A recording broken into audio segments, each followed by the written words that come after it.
السلام عليكم ورحمة الله وبركاته.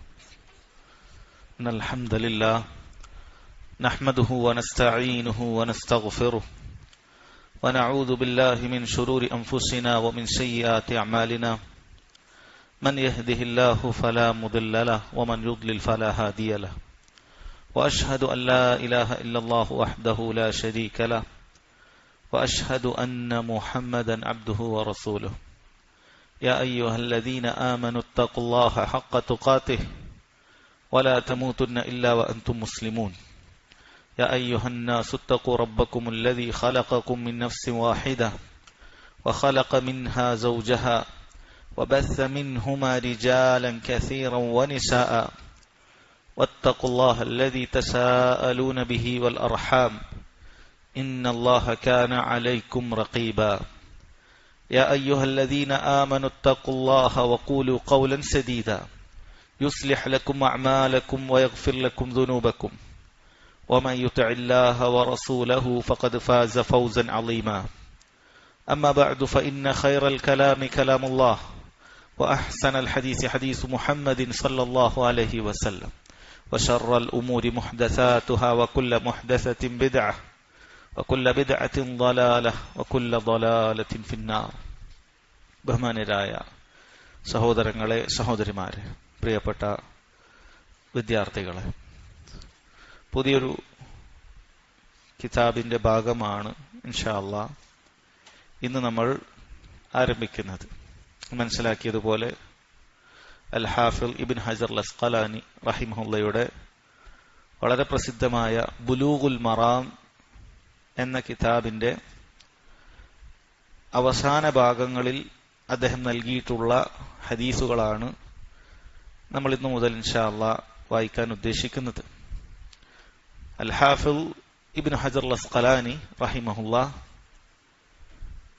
ഹിജറ 773 ജനിച്ചിട്ട് ഹിജറ 852 വരെ ജീവിച്ച മഹാനായ പണ്ഡിതനാണത്. Shihabuddin Abul ഫضൽ Ahmad bin Ali അൽ കിനാനി അൽ അസ്ഖലാനി എന്നാണ് അദ്ദേഹത്തിന്റെ മുഴുവൻ നാമം. ഇബ്നു ഹജർ എന്നാണ് അദ്ദേഹം പൊതുവെ അറിയപ്പെടുന്നത്.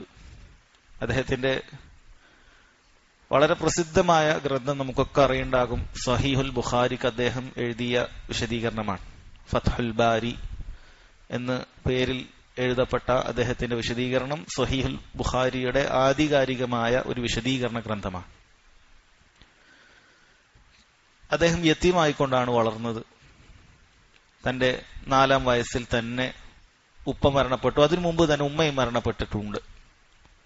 ചെറിയ പ്രായത്തിൽ തന്നെ നല്ല ബുദ്ധിയും കഴിവും സാമർഥ്യവും ഒക്കെ ഉണ്ടായിരുന്ന ഒരു കുട്ടിയായിരുന്നു അദ്ദേഹം. അദ്ദേഹം മിസ്റിലാണ് ജനിച്ചത്. മിസ്റിലെ പണ്ഡിതന്മാരുടെ അടുക്കൽ നിന്നും പഠിച്ചതിന് ശേഷം പിന്നീട് അദ്ദേഹം ഇരു ഹറമുകളിലേക്കും, മക്കയിലേക്കും മദീനയിലേക്കും യമനിലേക്കും അതുപോലെ തന്നെ ഷാമിലേക്കും ഒക്കെ ദീൻ പഠനത്തിന് വേണ്ടി യാത്ര നടത്തിയത് കാണാൻ സാധിക്കും. ദീർഘമായ യാത്ര അദ്ദേഹം നടത്തിയിട്ടുണ്ട്. ഏകദേശം 630ഓളം ഷെയ്ഖുമാർ അദ്ദേഹത്തിനുണ്ടായിരുന്നു എന്നാണ്, ഗുരുനാഥന്മാർ അദ്ദേഹത്തിനുണ്ടായിരുന്നു എന്നാണ്. അതിൽ ഏറ്റവും പ്രധാനപ്പെട്ടവരാണ് അൽ ഹാഫിദ് അൽ ഇറാഖി, അതുപോലെ അൽ ബുൽഖീനി, ഇബ്നുൽ മുലഖിൻ, ഇബ്നു ജമാഅ. ഇതൊക്കെ അറിയപ്പെട്ട പണ്ഡിതന്മാരാണ്. ഇതൊക്കെ ഇദ്ദേഹത്തിന്റെ ഗുരുനാഥന്മാരാണ്. അതുപോലെ ധാരാളക്കണക്കിന് വിദ്യാർത്ഥികളും ലോകത്തിന്റെ വ്യത്യസ്ത കോണുകളിൽ അദ്ദേഹത്തിന് ഉണ്ടായിട്ടുണ്ട് എന്ന് ചരിത്രത്തിൽ കാണാൻ സാധിക്കും. വലിയ ശ്രേഷ്ഠതയുള്ള ഒരു പണ്ഡിതനാണ്. അതുപോലെ അദ്ദേഹത്തിന്റെ ഈ ഗ്രന്ഥവും ബുലൂഗുൽ മറാം എന്ന് പറയുന്ന ഗ്രന്ഥവും വലിയ പ്രാധാന്യം അർഹിക്കുന്ന ഒരു ഗ്രന്ഥമാണ്. ബുലൂഗുൽ മറാം എന്ന് പറയുന്ന ഈ ഗ്രന്ഥം ചർച്ച ചെയ്യുന്നത് യഥാർത്ഥത്തിൽ ഫിഖഹിന്റെ മസ്അലകളാണ്. അഹാദീസുൽ അഹ്കാം, കർമ്മശാസ്ത്ര വിഷയങ്ങൾ പ്രതിപാദിക്കുന്ന ഹദീസുകളാണ് ഈ കിതാബിന്റെ പ്രധാനപ്പെട്ട വിഷയം. അതായത് സാധാരണ നമ്മൾ ഫിഖഹിൽ കേൾക്കുന്ന ശുദ്ധീകരണവുമായി ബന്ധപ്പെട്ട മസ്അലകൾ മുതൽ അങ്ങനെ വ്യത്യസ്ത വിഷയങ്ങൾ അതിൽ ചർച്ച ചെയ്യുന്നുണ്ട്. എന്നാൽ നമ്മൾ തിരഞ്ഞെടുത്തിരിക്കുന്ന ഈ കിതാബുൽ ജാമിഅ് എന്ന് പറയുന്നത് ഇതിന്റെ അവസാനത്തെ അധ്യായമാണ്. ബുലൂഗുൽ മറാം അത് ഏകദേശം 1596ഓളം ഹദീസുകൾ അതിൽ ഉൾക്കൊള്ളുന്നുണ്ട്.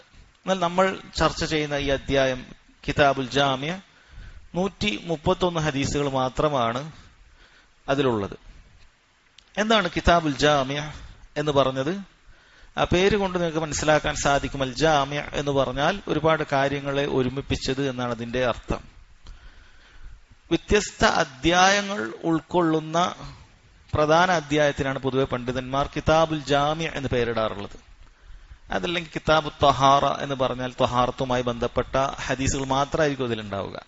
കിതാബു സ്വല എന്ന് പറഞ്ഞാൽ നിസ്കാരവുമായി ബന്ധപ്പെട്ട ഹദീസുകളെ അതിൽ കൊടുക്കുകയുള്ളൂ. അതുപോലെ കിതാബു സിയാം നോമ്പിന്റെ ഹദീസുകളായിരിക്കും. കിതാബുൽ ഹജ്ജ് ഹജ്ജിന്റെ ഹദീസുകളായിരിക്കും. അതുപോലെ ബൈഇന്റെയും കച്ചവടത്തിന്റെയും നിക്കാഹിന്റെയും അങ്ങനെയുള്ള മുആമലാത്തുകളും മറ്റുമൊക്കെ അതാത് പേരിൽ ഹദീസുകൾ കൊടുക്കും. എന്നാൽ കിതാബുൽ ജാമിഅ എന്ന് പറയുമ്പോൾ വ്യത്യസ്ത വിഷയങ്ങളിലുള്ള ഹദീസുകൾ അതിൽ കൊടുത്തിട്ടുണ്ടാകും. അങ്ങനെയുള്ളതിനാണ് പൊതുവെ കിതാബുൽ ജാമിഅ എന്ന് പേരിടാറുള്ളത്. ഇതിൽ പ്രധാനപ്പെട്ട 6 അധ്യായങ്ങൾ ഇതിൽ ഉൾക്കൊണ്ടിട്ടുണ്ട്. ഇതെല്ലാം കൂടി ഒരുമിച്ചിട്ടുള്ളതാണ് കിതാബുൽ ജാമിഅ. അതിലൊന്നാമത്തേത് ബാബുൽ അദബാണ്. മര്യാദയുമായി ബന്ധപ്പെട്ട വിഷയമാണ് ഇവിടെ ചർച്ച ചെയ്യുന്നത്.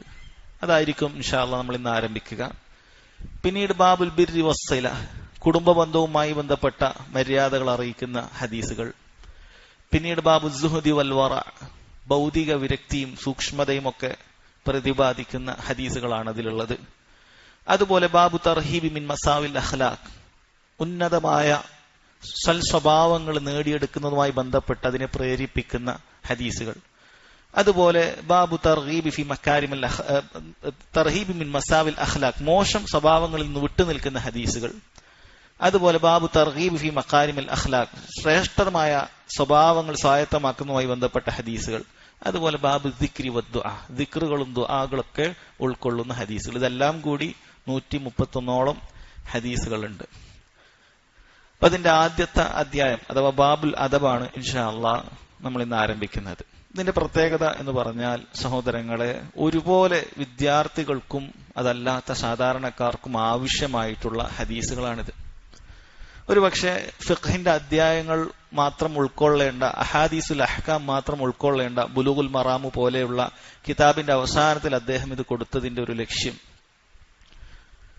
ദീനിന്റെ ധാരാളക്കണക്കിന് മസ്അലകൾ ആഴത്തിൽ പഠിക്കുന്ന ഒരു വിദ്യാർത്ഥിയെ സംബന്ധിച്ചിടത്തോളം ഒരു വേള അവൻ നഷ്ടപ്പെട്ടു പോയേക്കാവുന്ന കാര്യമാണ് അദബുമായി ബന്ധപ്പെട്ട, മര്യാദയുമായി ബന്ധപ്പെട്ട കാര്യമെന്നുള്ളത്. ചിലപ്പോൾ അവന് ആഴത്തിൽ ഫിഖ്ഹിലും തഫ്സീറിലും ഹദീസിലുമൊക്കെ അതിന്റെ നിദാന ശാസ്ത്രങ്ങളുമായി ബന്ധപ്പെട്ട വിഷയങ്ങളൊക്കെ കൈകാര്യം ചെയ്യാൻ കഴിവുണ്ടായിരിക്കും. പക്ഷേ മര്യാദയുമായി ബന്ധപ്പെട്ട വിഷയങ്ങൾ താരതമ്യേന പഠിക്കുന്നതും മനസ്സിലാക്കുന്നതും ശ്രദ്ധിക്കുന്നതും കുറഞ്ഞു പോയാൽ അത് വലിയ കുറവാണ്. വിദ്യാർത്ഥികളാകട്ടെ ദീൻ കേൾക്കാനും അതിന്റെ പ്രവർത്തനങ്ങളിൽ മുന്നിൽ നിൽക്കാനുമൊക്കെയുള്ള നമ്മെ പോലെയുള്ള ആളുകളാകട്ടെ ഏറ്റവും പ്രാധാന്യത്തോടുകൂടി പഠിക്കേണ്ട അധ്യായം തന്നെയാണ് ബാബുൽ അദബ്, മര്യാദയുമായി ബന്ധപ്പെട്ട. ഈ 131 ഹദീസുകളും ഇൻഷാ അല്ലാഹ് നമുക്കതിന് സഹായകമാകുന്ന ഹദീസുകളാണ്. കാരണം നമ്മൾ ജനങ്ങളുമായി ഇടപെടുന്ന ആളുകളാണ്, സാധാരണക്കാരായ ആളുകളുമായി നമ്മൾ ഇടപെടുന്നവരാണ്. നമ്മൾ തൗഹീദിലേക്ക് ക്ഷണിക്കുന്നവരാണ്, സുന്നത്തിലേക്ക് ക്ഷണിക്കുന്നവരാണ്.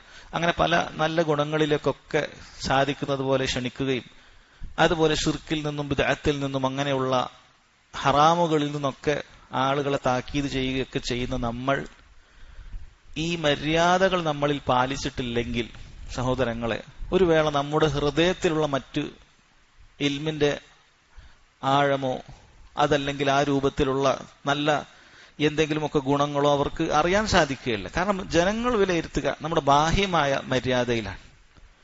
ഇസ്ലാം പഠിപ്പിക്കുന്ന മര്യാദകളാണ് നമ്മൾ ഉദ്ദേശിക്കുന്നത്. പാശ്ചാത്യന്മാർ കൊണ്ടുവന്നിട്ടുള്ള അവരുടേതായ മാനേഴ്സുകളല്ല. അവർക്ക് മാനേഴ്സുകളുണ്ട്, ടേബിൾ മാനേഴ്സ് അവർക്കുണ്ട്, ഒരു മനുഷ്യനെ കണ്ടുമുട്ടുമ്പോഴുള്ള മാനേഴ്സുകളുണ്ട്, ഗ്രീറ്റിംഗ് മാനേഴ്സുകളുണ്ട്, അതൊക്കെ അവർക്കുണ്ട്. പക്ഷെ നമ്മൾ പഠിക്കുന്നത് 7 ആകാശത്തിന് മുകളിൽ അല്ലാഹു സുബ്ഹാനഹു വ തആല 7 ആകാശത്തിന് മുകളിൽ നിന്നും നമുക്ക് വഹിയായി നൽകിയ റബ്ബ് സുബ്ഹാനഹു വ തആലയുടെ വഹിയായ നബി സല്ലല്ലാഹു അലൈഹി വസല്ലമയുടെ ഹദീസുകളാണ്. ആ ഹദീസിലാണ് ഒരു കാലത്തിനും ഒരു സമയത്തിനും എല്ലാ കാലത്തിനും എല്ലാ സമയത്തിനും യോജിക്കുന്നതായ ഈ മര്യാദകൾ, അതാണ് ഇസ്ലാമിന്റെ മര്യാദകളുടെ പ്രത്യേകത. അത് ഏത് കാലത്തിനും ഏത് സമയത്തിനും യോജിക്കുന്നതാണ്. എന്നാൽ പാശ്ചാത്യന്റെ പല മര്യാദകളും അവരുടെ ഗ്രീറ്റിങ്ങുകളും അതെല്ലാ സമയത്തും യോജിക്കുന്നതായിരിക്കുകയില്ല. അത് അവർക്ക് തന്നെ അറിയാവുന്നതാണ്. അവർ പറയുന്ന ഗുഡ് മോർണിംഗും അവർ പറയുന്ന ഗുഡ് ഈവനിങ്ങും ഗുഡ് നൈറ്റും അതെല്ലാ സന്ദർഭങ്ങളിലും യോജിച്ചു കൊള്ളണമെന്നില്ല. എന്നാൽ ഇസ്ലാം പഠിപ്പിക്കുന്ന അതിന്റെ അഭിവാദ്യങ്ങൾ, അതിന്റെ മര്യാദകൾ അതെല്ലാ കാലത്തിനും എല്ലാ ദേശത്തിനും എല്ലാ സന്ദർഭത്തിനും യോജിച്ചിട്ടുള്ളതാണ്. ബുദ്ധിയുള്ള ആർക്കും അത് അംഗീകരിക്കാൻ കഴിയുന്ന കാര്യം മാത്രമാണ്. ബുദ്ധിയുള്ള ആർക്കും അത് മനസ്സിലാക്കാൻ സാധിക്കുന്ന കാര്യമാണ്. കാരണം ഇത് അല്ലാഹു സുബ്ഹാനഹു വ തആലയുടെ വഹിയാണ്. ഏതെങ്കിലും മനുഷ്യൻ ഗവേഷണം ചെയ്ത് കണ്ടെത്തിയ മര്യാദകളല്ല. അതാകുമ്പോൾ അത് കാലത്തിനും ദേശത്തിനും അനുസരിച്ച് മാറ്റത്തിരുത്തലുകൾക്ക് വിധേയമാകുന്നതായിരിക്കും. ഈ കാലത്ത് പറ്റുന്ന മര്യാദ വേറൊരു കാലത്തേക്ക് പറ്റുകയില്ല. ഈ രാജ്യത്തിന് പറ്റിയ മര്യാദ മറ്റൊരു രാജ്യത്തിന് പറ്റുകയില്ല. എന്നാൽ ഇസ്ലാം പഠിപ്പിക്കുന്ന ഈ മര്യാദകൾ അത് ഏത് കാലത്തിനും ഏത് രാജ്യക്കാർക്കും ഏത് സമയത്തിനും യോജിക്കുന്നതാണ് എന്ന് നമുക്ക് കാണാൻ സാധിക്കുന്ന കാര്യമാണ്. വിഷയത്തിലേക്ക് കിടക്കാം. കിതാബുൽ ജാമിഇൽ ബാബുൽ അദബ്, അദബിന്റെ അധ്യായമാണ് ഒന്നാമതായി കൊടുത്തിട്ടുള്ളത്. സഹോദരങ്ങളെ, അദബ് എന്ന് പറയുന്നത് പൊതുവെ നമുക്കറിയാം, മര്യാദ എന്ന് നമ്മൾ പറയുന്നത് യഥാർത്ഥത്തിൽ അദബ് രണ്ട് രൂപത്തിലുണ്ട്. ഒന്ന് അദബുൻ മഅ അല്ലാഹ്, അല്ലാഹു സുബ്ഹാനഹു വ തആലയോട് പാലിക്കേണ്ട മര്യാദയാണ്. രണ്ട് അദബുൻ മഅ ഇബാദില്ലാഹ്, അല്ലാഹുവിന്റെ അടിമകളോട് പാലിക്കേണ്ട മര്യാദയാണ്. പലപ്പോഴും നമ്മൾ അദബ് എന്ന് പറയുമ്പോൾ പെട്ടെന്ന് നമ്മുടെ ചിന്തകളിലേക്ക് കയറി വരിക ആളുകളോട് പാലിക്കേണ്ട മര്യാദ മാത്രമാണ്. ജനങ്ങളെ കണ്ടാൽ പുഞ്ചിരിയോടുകൂടി നല്ല രൂപത്തിൽ അവരെ സ്വീകരിക്കുക, നല്ല രൂപത്തിൽ അവരെ പറഞ്ഞുവിടുക, അവർക്കൊരു ബുദ്ധിമുട്ടുണ്ടാക്കാത്ത രൂപത്തിൽ അവരോട് ഏത് ഘട്ടത്തിലും പെരുമാറുക. ഇതൊക്കെയാണ് നമുക്ക് ചിന്തകളിൽ വരുന്നത്. അത് ശരിയാണ്. പക്ഷേ വിസ്മരിച്ചു പോകാൻ പറ്റാത്തൊരു മര്യാദയാണ് അദബുൻ മഅ അല്ലാഹ്, അല്ലാഹു സുബ്ഹാനഹു വ തആലയോടുള്ള മര്യാദ എന്ന് പറയുന്നത്. അത് റബ്ബ് സുബ്ഹാനഹു വ തആലയുടെ കൽപ്പനകൾ സ്വീകരിക്കലാണ്. അല്ലാഹു തആലയുടെ വിലക്കുകളെ മാനിച്ചുകൊണ്ട് അതിൽ നിന്ന് വിട്ടുനിൽക്കലാണ്. അല്ലാഹു സുബ്ഹാനഹു വ തആലയുടെ ദീനിനെ ബഹുമാനിക്കലും അതിന്റെ ചിഹ്നങ്ങളെ ബഹുമാനിക്കലും ഒക്കെയാണ്. ഇതൊക്കെ അള്ളാഹുവിനോടുള്ള മര്യാദയിൽപ്പെട്ടതാണ്. അങ്ങനെയുള്ള ഒരുവൻ ഏത് സമയത്തും റബ്ബ് സുബ്ഹാനഹു വ തആല തന്നെ കാണുന്നുണ്ടെന്നുള്ള ബോധ്യത്തിലായിരിക്കും അവൻ വർത്തിക്കുക. അള്ളാഹുവിനോട് മര്യാദ അവൻ അങ്ങനെയാണ്. കാരണം അള്ളാഹു കൽപ്പിച്ചൊരു കാര്യത്തെ തൊട്ട് അലസനായി ഇരിക്കാൻ അവന് സാധിക്കുകയില്ല. കാരണം അള്ളാഹുവിനോട് മര്യാദകൾ കാണിക്കുകയാണ്. അല്ലെ, ഭൂമിയിൽ നിങ്ങളെ ഒരു യജമാനൻ, നിങ്ങളുടെ ഒരു മുതലാളി നിങ്ങളുടെ ഒരു ജോലി ഏൽപ്പിച്ചിട്ട് നിങ്ങളത് ചെയ്യാതെ മടിയനായിരിക്കുന്നത് അയാൾ കാണുന്ന രംഗം നിങ്ങൾ ഇഷ്ടപ്പെടുകയില്ല. ആരായാലും ആ യജമാനൻ വരുന്ന സമയത്തെങ്കിലും ഒന്ന് ഊർജ്ജസ്വലനായി പണിയെടുക്കുന്നത് പോലെ കാണിക്കുന്നതായിരിക്കും. കാരണം അത് മര്യാദകേടാണ്. അയാളിൽ നിന്നും കാര്യങ്ങൾ വാങ്ങിയിട്ട്, സാലറി വാങ്ങിയിട്ട്, ജോലിക്ക് കൂലി വാങ്ങിയിട്ട് പണിയെടുക്കാതിരിക്കുക എന്ന് പറയുന്നത് മര്യാദകേടാണ്. എന്നാൽ സഹോദരങ്ങൾ, അല്ലാഹു സുബ്ഹാനഹു വ തആല അവൻ ഈ കണ്ട അനുഗ്രഹങ്ങളെല്ലാം നൽകിയിട്ട് അവൻ ചില കാര്യങ്ങൾ നമ്മോട് കൽപ്പിച്ചിട്ടുണ്ട്. അവനെ മാത്രം ഇബാദത്ത് ചെയ്യാൻ, അങ്ങനെ വ്യത്യസ്ത ഇബാദത്തുകൾ പഠിപ്പിച്ചിട്ടുണ്ട് സമയാസമയങ്ങളിൽ നിർവഹിക്കാൻ. അത് പാലിക്കാതെ അലസരായി നമ്മൾ ഇരിക്കുകയാണെങ്കിൽ റബ്ബിനോട് നമ്മൾ മര്യാദ കാണിച്ചിട്ടില്ല. അതുപോലെ റബ്ബ് നമുക്ക് തന്നെ ഗുണകരമാകുന്ന, നമുക്ക് ദോഷങ്ങൾ ഏൽക്കാതിരിക്കാൻ ഒരുപാട് അള്ളാഹുവിന്റെ ചില അതിർവരമ്പുകൾ നമുക്ക് നിശ്ചയിച്ചു തന്നിട്ടുണ്ട്. ആ അതിർവരമ്പുകൾ നിങ്ങൾ കടക്കാൻ പാടില്ല എന്ന് റബ്ബ് കൽപ്പിച്ചിരിക്കുന്നു. ഹറാമുകളാണത്. ആ ഹറാമുകളിൽ നിന്ന് വിട്ടുനിൽക്കാൻ നമ്മോട് കൽപ്പിച്ചിരിക്കുന്നു. ഇത് റബ്ബ് സുബ്ഹാനഹു വ തആല ഇങ്ങനെ നിശ്ചയിച്ച ഈ മര്യാദകളിൽ നിന്ന് ഇങ്ങനെ നിശ്ചയിച്ച ഈ അതിർവരമ്പുകൾ കടക്കാതിരിക്കുക എന്നുള്ളത് റബ്ബിനോടുള്ള മര്യാദയാണ്. അതിൽ നിന്നും കടക്കുക എന്നുള്ളത് റബ്ബിനോട് കാണിക്കുന്ന മര്യാദകേടാണ്. ഇതൊക്കെ അള്ളാഹുവിനോട് കാണിക്കേണ്ട മര്യാദയാണ്. രണ്ടാമത്തെ കാര്യമാണ് സഹോദരങ്ങളെ, അടിമകളോടുള്ള മര്യാദ എന്ന് പറയുന്നത്. അഥവാ അടിമകൾക്ക് ഉപദ്രവകരമല്ലാത്ത രൂപത്തിൽ അവരോട് സംസാരിക്കുക, പെരുമാറുക, ഇതെല്ലാം അതിലുൾപ്പെടുന്നതാണ്. ഇത് രണ്ടും നമുക്ക് അത്യാവശ്യമായ കാര്യമാണ്. ചില ആളുകൾ ഇതിൽ ഏതെങ്കിലും ഒന്ന് അവരുടെ കയ്യിലുണ്ടാകും, മറ്റേതുണ്ടാവുകയില്ല. അള്ളാഹുവിനോടുള്ള മര്യാദ നിർവഹിക്കുന്ന ആളുകൾ ഉണ്ടാകും, സമയാസമയം നിസ്കാരമുണ്ടാകും, നോമ്പനുഷ്ഠിക്കുന്നുണ്ട്, ദാനധർമ്മങ്ങൾ നിർവഹിക്കുന്നുണ്ട്. പക്ഷെ പലപ്പോഴും ജനങ്ങളുമായി ഇടപെടുമ്പോൾ ഒരു വേള അവൻ ഏറ്റവും ബാധ്യതയായിട്ടുള്ള മാതാപിതാക്കളോടും ഭാര്യമാരോടും കുട്ടികളോടുമൊക്കെ ഇടപെടുമ്പോൾ പോലും ഏറ്റവും മോശം രീതിയിൽ പെരുമാറുന്ന അവസ്ഥ ഉണ്ടാകാറുണ്ട്. ഇങ്ങനെ വീഴ്ച വരുത്തുന്ന ആളുകളുണ്ട്. രണ്ടാമത്, ജനങ്ങളോട് ഏറ്റവും നല്ല രൂപത്തിൽ പെരുമാറുന്ന പലരും ഉണ്ടാകും. ആളുകളെ കണ്ടാൽ നല്ല രീതിയിൽ ചിരിക്കുക, സംസാരിക്കുക, എവിടെ ആവശ്യമുണ്ടെങ്കിലും ആളെത്തും, സഹായിക്കാനായിട്ട് മുൻപന്തിയിലുണ്ടാകും. പക്ഷെ സുബഹി ബാങ്ക് വിളിച്ചാൽ എഴുന്നേൽക്കുന്നതായി കാണുകയില്ല.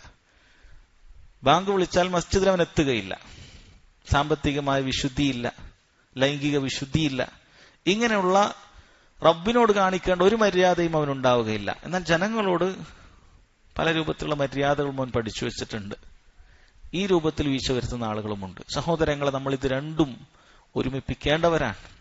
പോരായ്മകളും വീഴ്ചകളും നമുക്കുണ്ടാകാം. പക്ഷെ ഇത് രണ്ടും നമ്മൾ പഠിച്ചു മനസ്സിലാക്കി തിരുത്തി നമ്മൾ ഈ രണ്ട് രൂപത്തിലുള്ള മര്യാദകളും ഒരുമിപ്പിക്കേണ്ടവരാണ് എന്ന കാര്യം ആമുഖമായി ഉണർത്തുകയാണ്. അതിനുശേഷം ഒന്നാമത്തെ ഹദീസ് വായിക്കാം. عن أبي هريرة رضي الله عنه قال قال رسول الله صلى الله عليه وسلم حق المسلم على المسلم 6 إذا لقيته فسلم عليه وإذا دعاك فأجبه وإذا استنصحك فانصحه وإذا عطس فحمد الله فشمته وإذا مرض فعده وإذا مات فاتبعه رواه مسلم.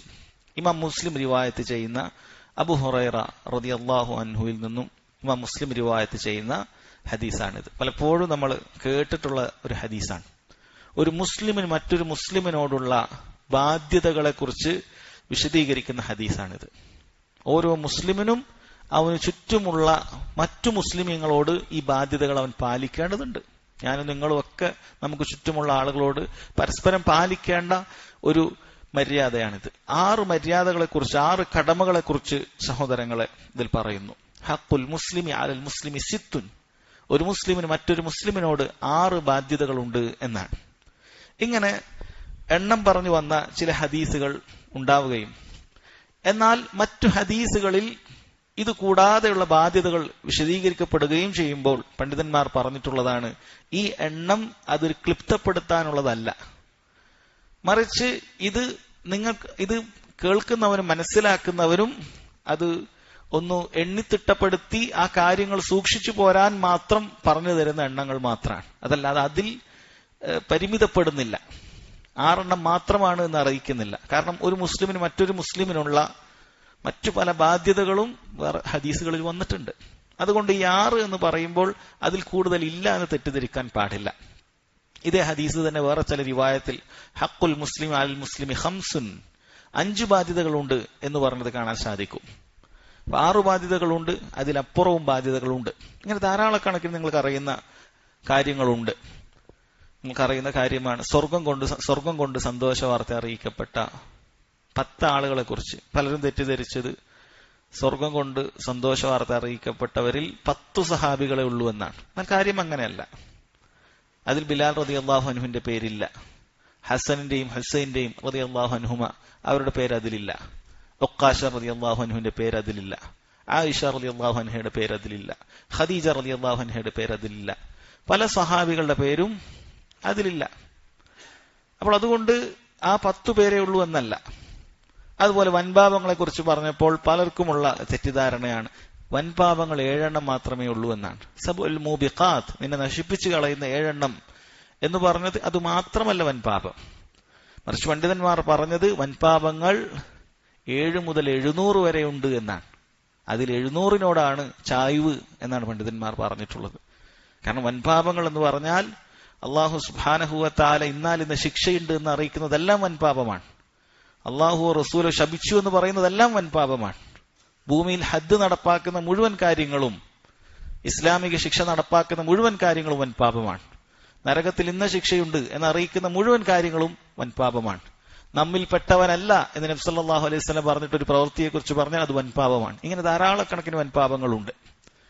അപ്പോൾ അവിടെ എണ്ണം അതിൽ ക്ലിപ്തപ്പെടുത്താൻ, അത് പരിമിതപ്പെടുത്താനല്ല, മറിച്ച് അത് ഏറ്റവും പ്രാധാന്യമുള്ള കാര്യങ്ങൾ അറിയിക്കുക എന്ന് മാത്രമാണ്. അതുപോലെ തന്നെ സഹോദരങ്ങളെ, ഇവിടെ ഈ 6 എണ്ണം എന്ന് പറയുന്നത് അത് മാത്രമാണ് എന്ന് വിചാരിക്കരുത്. പക്ഷെ ഇത് ഏറ്റവും പ്രധാനപ്പെട്ട ചില കാര്യങ്ങൾ തന്നെയാണ്. എന്തൊക്കെയാണ് അത് പറഞ്ഞിട്ടുള്ളത്? ഹഖുൽ മുസ്ലിമി അലൽ മുസ്ലിം. ഇതിൽ നിന്ന് മനസ്സിലാക്കാം മുസ്ലിമിന് മറ്റൊരു മുസ്ലിമിനോടുള്ള ബാധ്യതകളാണിത്. ആരാണ് മുസ്ലിം? ലാ ഇലാഹ ഇല്ലല്ലാഹ് മുഹമ്മദുൻ റസൂലുള്ളാഹ് എന്ന് അംഗീകരിക്കുന്ന, നാവ് കൊണ്ട് ഉച്ചരിച്ചിട്ടുള്ളവൻ മുസ്ലിമാണ്. അപ്പൊ അങ്ങനെയുള്ള ഒരു മുസ്ലിം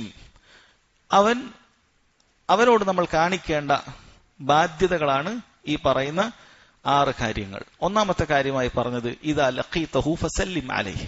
ഒരു മുസ്ലിം മറ്റൊരു മുസ്ലിമിനെ കണ്ടുമുട്ടിയാൽ ഫസല്ലിം അലൈഹി, അവന് നീ സലാം പറയണം എന്നാണ് പറഞ്ഞിട്ടുള്ളത്. സലാം പറയുക, ഇത് ഒരു മുസ്ലിമിന് മറ്റൊരു മുസ്ലിമിനോടുള്ള ബാധ്യതയാണ്. രണ്ടാമത്തെ കാര്യം സഹോദരങ്ങളെ, നബി സല്ലല്ലാഹു അലൈഹി വസല്ലം പറഞ്ഞത് വഇദാ ദഅാക ഫഅജിബ്ഹു, അവൻ നിന്നെ ക്ഷണിച്ചാൽ നീ അവന് ഉത്തരം ചെയ്യുക എന്നുള്ളതാണ്. മൂന്നാമതായി പറഞ്ഞു വഇദസ്തൻസഹക ഫൻസഹു, അവൻ നിന്നോട് ഉപദേശം തേടിയാൽ, നസീഹത്ത് ചോദിച്ചാൽ നീ അവനത് നൽകണം, നസീഹത്ത് നൽകണം. നാലാമത് വഇദാ അതസ ഫഹമിദല്ലാഹ് ഫശമ്മിത്ഹു, ഒരാൾ തുമ്മി അൽഹംദുലില്ലാഹ് എന്ന് പറഞ്ഞാൽ നീ അവന് വേണ്ടി ദുആ ചെയ്യണം. യർഹമുക്കല്ലാഹ്, അതാണ് തശ്മീത്ത്, അത് നീ പറയണം. അഞ്ചാമതായി പറഞ്ഞു ഇദാ മരിദ ഫഉദ്ഹു, രോഗിയായാൽ നീ അവനെ സന്ദർശിക്കണം. വഇദാ മാത ഫത്ബഉഹു, അവൻ മരണപ്പെട്ടാൽ അവന്റെ ജനാസയെ നീ പിന്തുടരണം. ഇങ്ങനെ 6 കാര്യങ്ങളാണ് സഹോദരങ്ങളെ നബി സല്ലല്ലാഹു അലൈഹി വസല്ലം പറഞ്ഞിട്ടുള്ളത് എന്ന് കാണാൻ സാധിക്കും. ഇതുമായി ബന്ധപ്പെട്ട ഫവായിദുകളാണ് ഇൻഷാ അല്ലാഹ് നമ്മൾ പറയുന്നത്. ഈ ഹദീസിൽ നിന്നും മനസ്സിലാക്കേണ്ട പ്രധാനപ്പെട്ട പാഠം. ബഹുമാന്യ പണ്ഡിതൻ ഷെയ്ഖ് സാലിഹ് അൽ ഉസൈമീൻ, മുഹമ്മദ് ബിൻ സാലിഹ് അൽ ഉസൈമീൻ റഹിമഹുള്ളയുടെ വിശദീകരണമാണ് നമ്മൾ പ്രധാന അവലംബമായി എടുത്തിട്ടുള്ളത്. അദ്ദേഹം പറയുന്നു, ഒന്നാമത്തെ കാര്യം ഫവായിദിൽ ബയാനു ഷൈഇൻ മിൻ ഹുഖൂഖിൽ മുസ്ലിം അല അഖീഹി വഹിയ 6 ഹുഖൂഖിൻ കമാ ദക്കറഹ നബിയു സല്ലല്ലാഹു അലൈഹി വസല്ലം. ഒരു മുസ്ലിമിന് മറ്റൊരു മുസ്ലിമിനോടുള്ള 6 ബാധ്യതകളാണ് ഇതിൽ നൽകിയിട്ടുള്ളത്. ഒന്നാമത്തെ കാര്യം അതാണ്. രണ്ടാമത്തെ കാര്യം അദ്ദേഹം പറഞ്ഞിട്ടുള്ളത് അന്നലിൽ ഇൻസാനി ഹുഖൂഖൻ തസബ്ബത് ലിൽ മുസ്ലിമീന ബഅ്ദുഹും അലാ ബഅദ്, ഒരു മുസ്ലിമിന് മറ്റൊരു മുസ്ലിമിനോട് ബാധ്യതയാകുന്ന ചില അവകാശങ്ങളുണ്ട് എന്ന് അവൻ മനസ്സിലാക്കണം. ആ അവകാശങ്ങൾ സഹോദരങ്ങളെ അവരുടെ ബന്ധങ്ങളെ ഊഷ്മളമാക്കാനും അത് ഊട്ടിയുറപ്പിക്കാനും സഹായിക്കുന്ന കാര്യമാണ്. അതിലൂടെയാണ് അവന് പരസ്പരം ഇണക്കമുണ്ടാക്കുന്നത്. ഈ 6 കാര്യങ്ങളും അങ്ങനെ തന്നെയാണ്. മുസ്ലിമീങ്ങൾ അവർ തമ്മിലുള്ള ബന്ധവും അവർ തമ്മിലുള്ള പരസ്പരമുള്ള സ്നേഹവുമൊക്കെ വർദ്ധിപ്പിക്കാൻ സഹായകമാകുന്ന കാര്യമാണിത്. അതുകൊണ്ട് തന്നെ ഇത് ഉപേക്ഷിക്കപ്പെടുന്ന സ്ഥലങ്ങളിലൊക്കെ അതിന് വിള്ളലുകൾ നമുക്ക് കാണാൻ സാധിക്കും. ഈ പറയുന്ന ഓരോ കാര്യം അങ്ങനെ തന്നെയാണ്. ഇതാരാണ് ഇത് പരസ്പരം ഉപേക്ഷിക്കുന്നത്, അവിടെ ആ വിള്ളലുകൾ വളരെ വ്യക്തമായി കാണാൻ സാധിക്കും. അങ്ങനെയുള്ള കാര്യമാണിത്. മൂന്നാമതായി അദ്ദേഹം സലാമുമായി ബന്ധപ്പെട്ട കാര്യം പറയുന്നു, അന്ന മിൻ ഹഖ്ഖിൽ മുസ്ലിമി അലാ അഖീഹി ഇദാ ലഖിയഹു അൻ യുസല്ലിമ അലൈഹി, ഒരു മുസ്ലിമിന് മറ്റൊരു മുസ്ലിമിനോടുള്ള ബാധ്യതയിൽപ്പെട്ടതാണ് അവന് സലാം പറയുക എന്നുള്ളത്.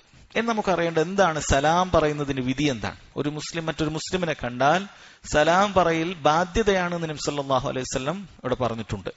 എന്നാൽ അത് വാജിബാണോ, നിർബന്ധമാണോ, അതല്ല വളരെ പ്രതിഫലാർഹമായ മുസ്തഹബായ സുന്നത്താണോ എന്നറിയേണ്ടതുണ്ട്. ശർഇന്റെ ധാരാളക്കണക്കിന് തെളിവുകൾ പരിശോധിച്ചതിന് ശേഷം പണ്ഡിതന്മാർ പറഞ്ഞിട്ടുള്ളത്, ഒരാൾ ഇബ്തിദാ സലാം, സലാം ആരെ കൊണ്ട് ആരംഭിക്കുക, അസ്സലാമു അലൈക്കും എന്ന മറ്റൊരാളോട് പറയുക എന്നുള്ളത് അത് സുന്നത്തായ ഏറെ ശ്രേഷ്ഠതയുള്ള ഒരു കാര്യമാണ്. നിർബന്ധമാണെന്ന് പറയാൻ സാധിക്കുകയില്ല, സുന്നത്തായ ഒരു കാര്യമാണ്. കാരണം നബി സല്ലല്ലാഹു അലൈഹി വസല്ലം അവിടുന്ന് ആ കാലഘട്ടത്തിൽ ഉണ്ടായിരുന്ന 3 പേരെ ഹജ്ർ ചെയ്ത 3 പേരെ നബി സല്ലല്ലാഹു അലൈഹി വസല്ലം സലാം പറയാതെ ഒഴിവാക്കിയിട്ടുള്ള വിഷയം നിങ്ങൾക്ക് കേട്ടിട്ടുണ്ടാവും.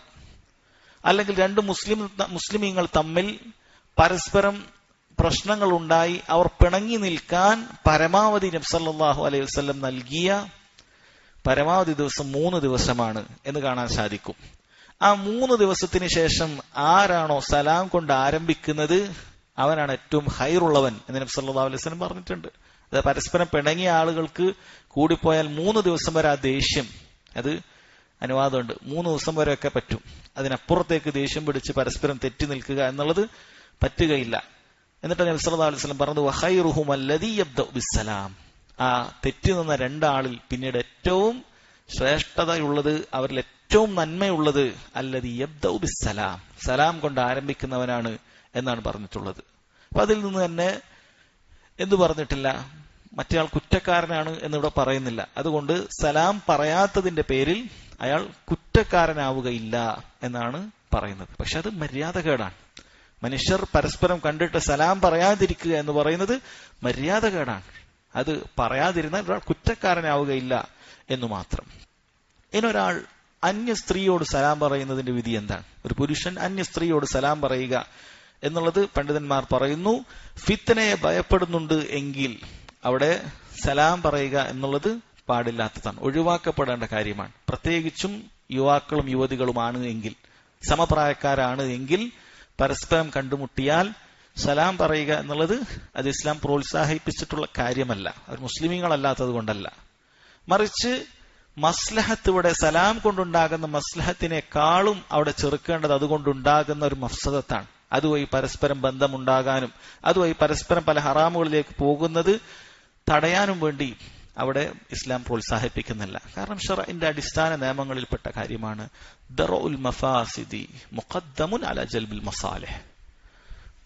മഫ്സദത്തുകളെ തടയുക, കുഴപ്പങ്ങൾ ഉണ്ടാകുന്നത് തടയുക എന്നുള്ളതാണ് എപ്പോഴും ഉപകാരങ്ങൾ ഉണ്ടാവുക എന്നതിനേക്കാളും മുന്തിക്കേണ്ടത്.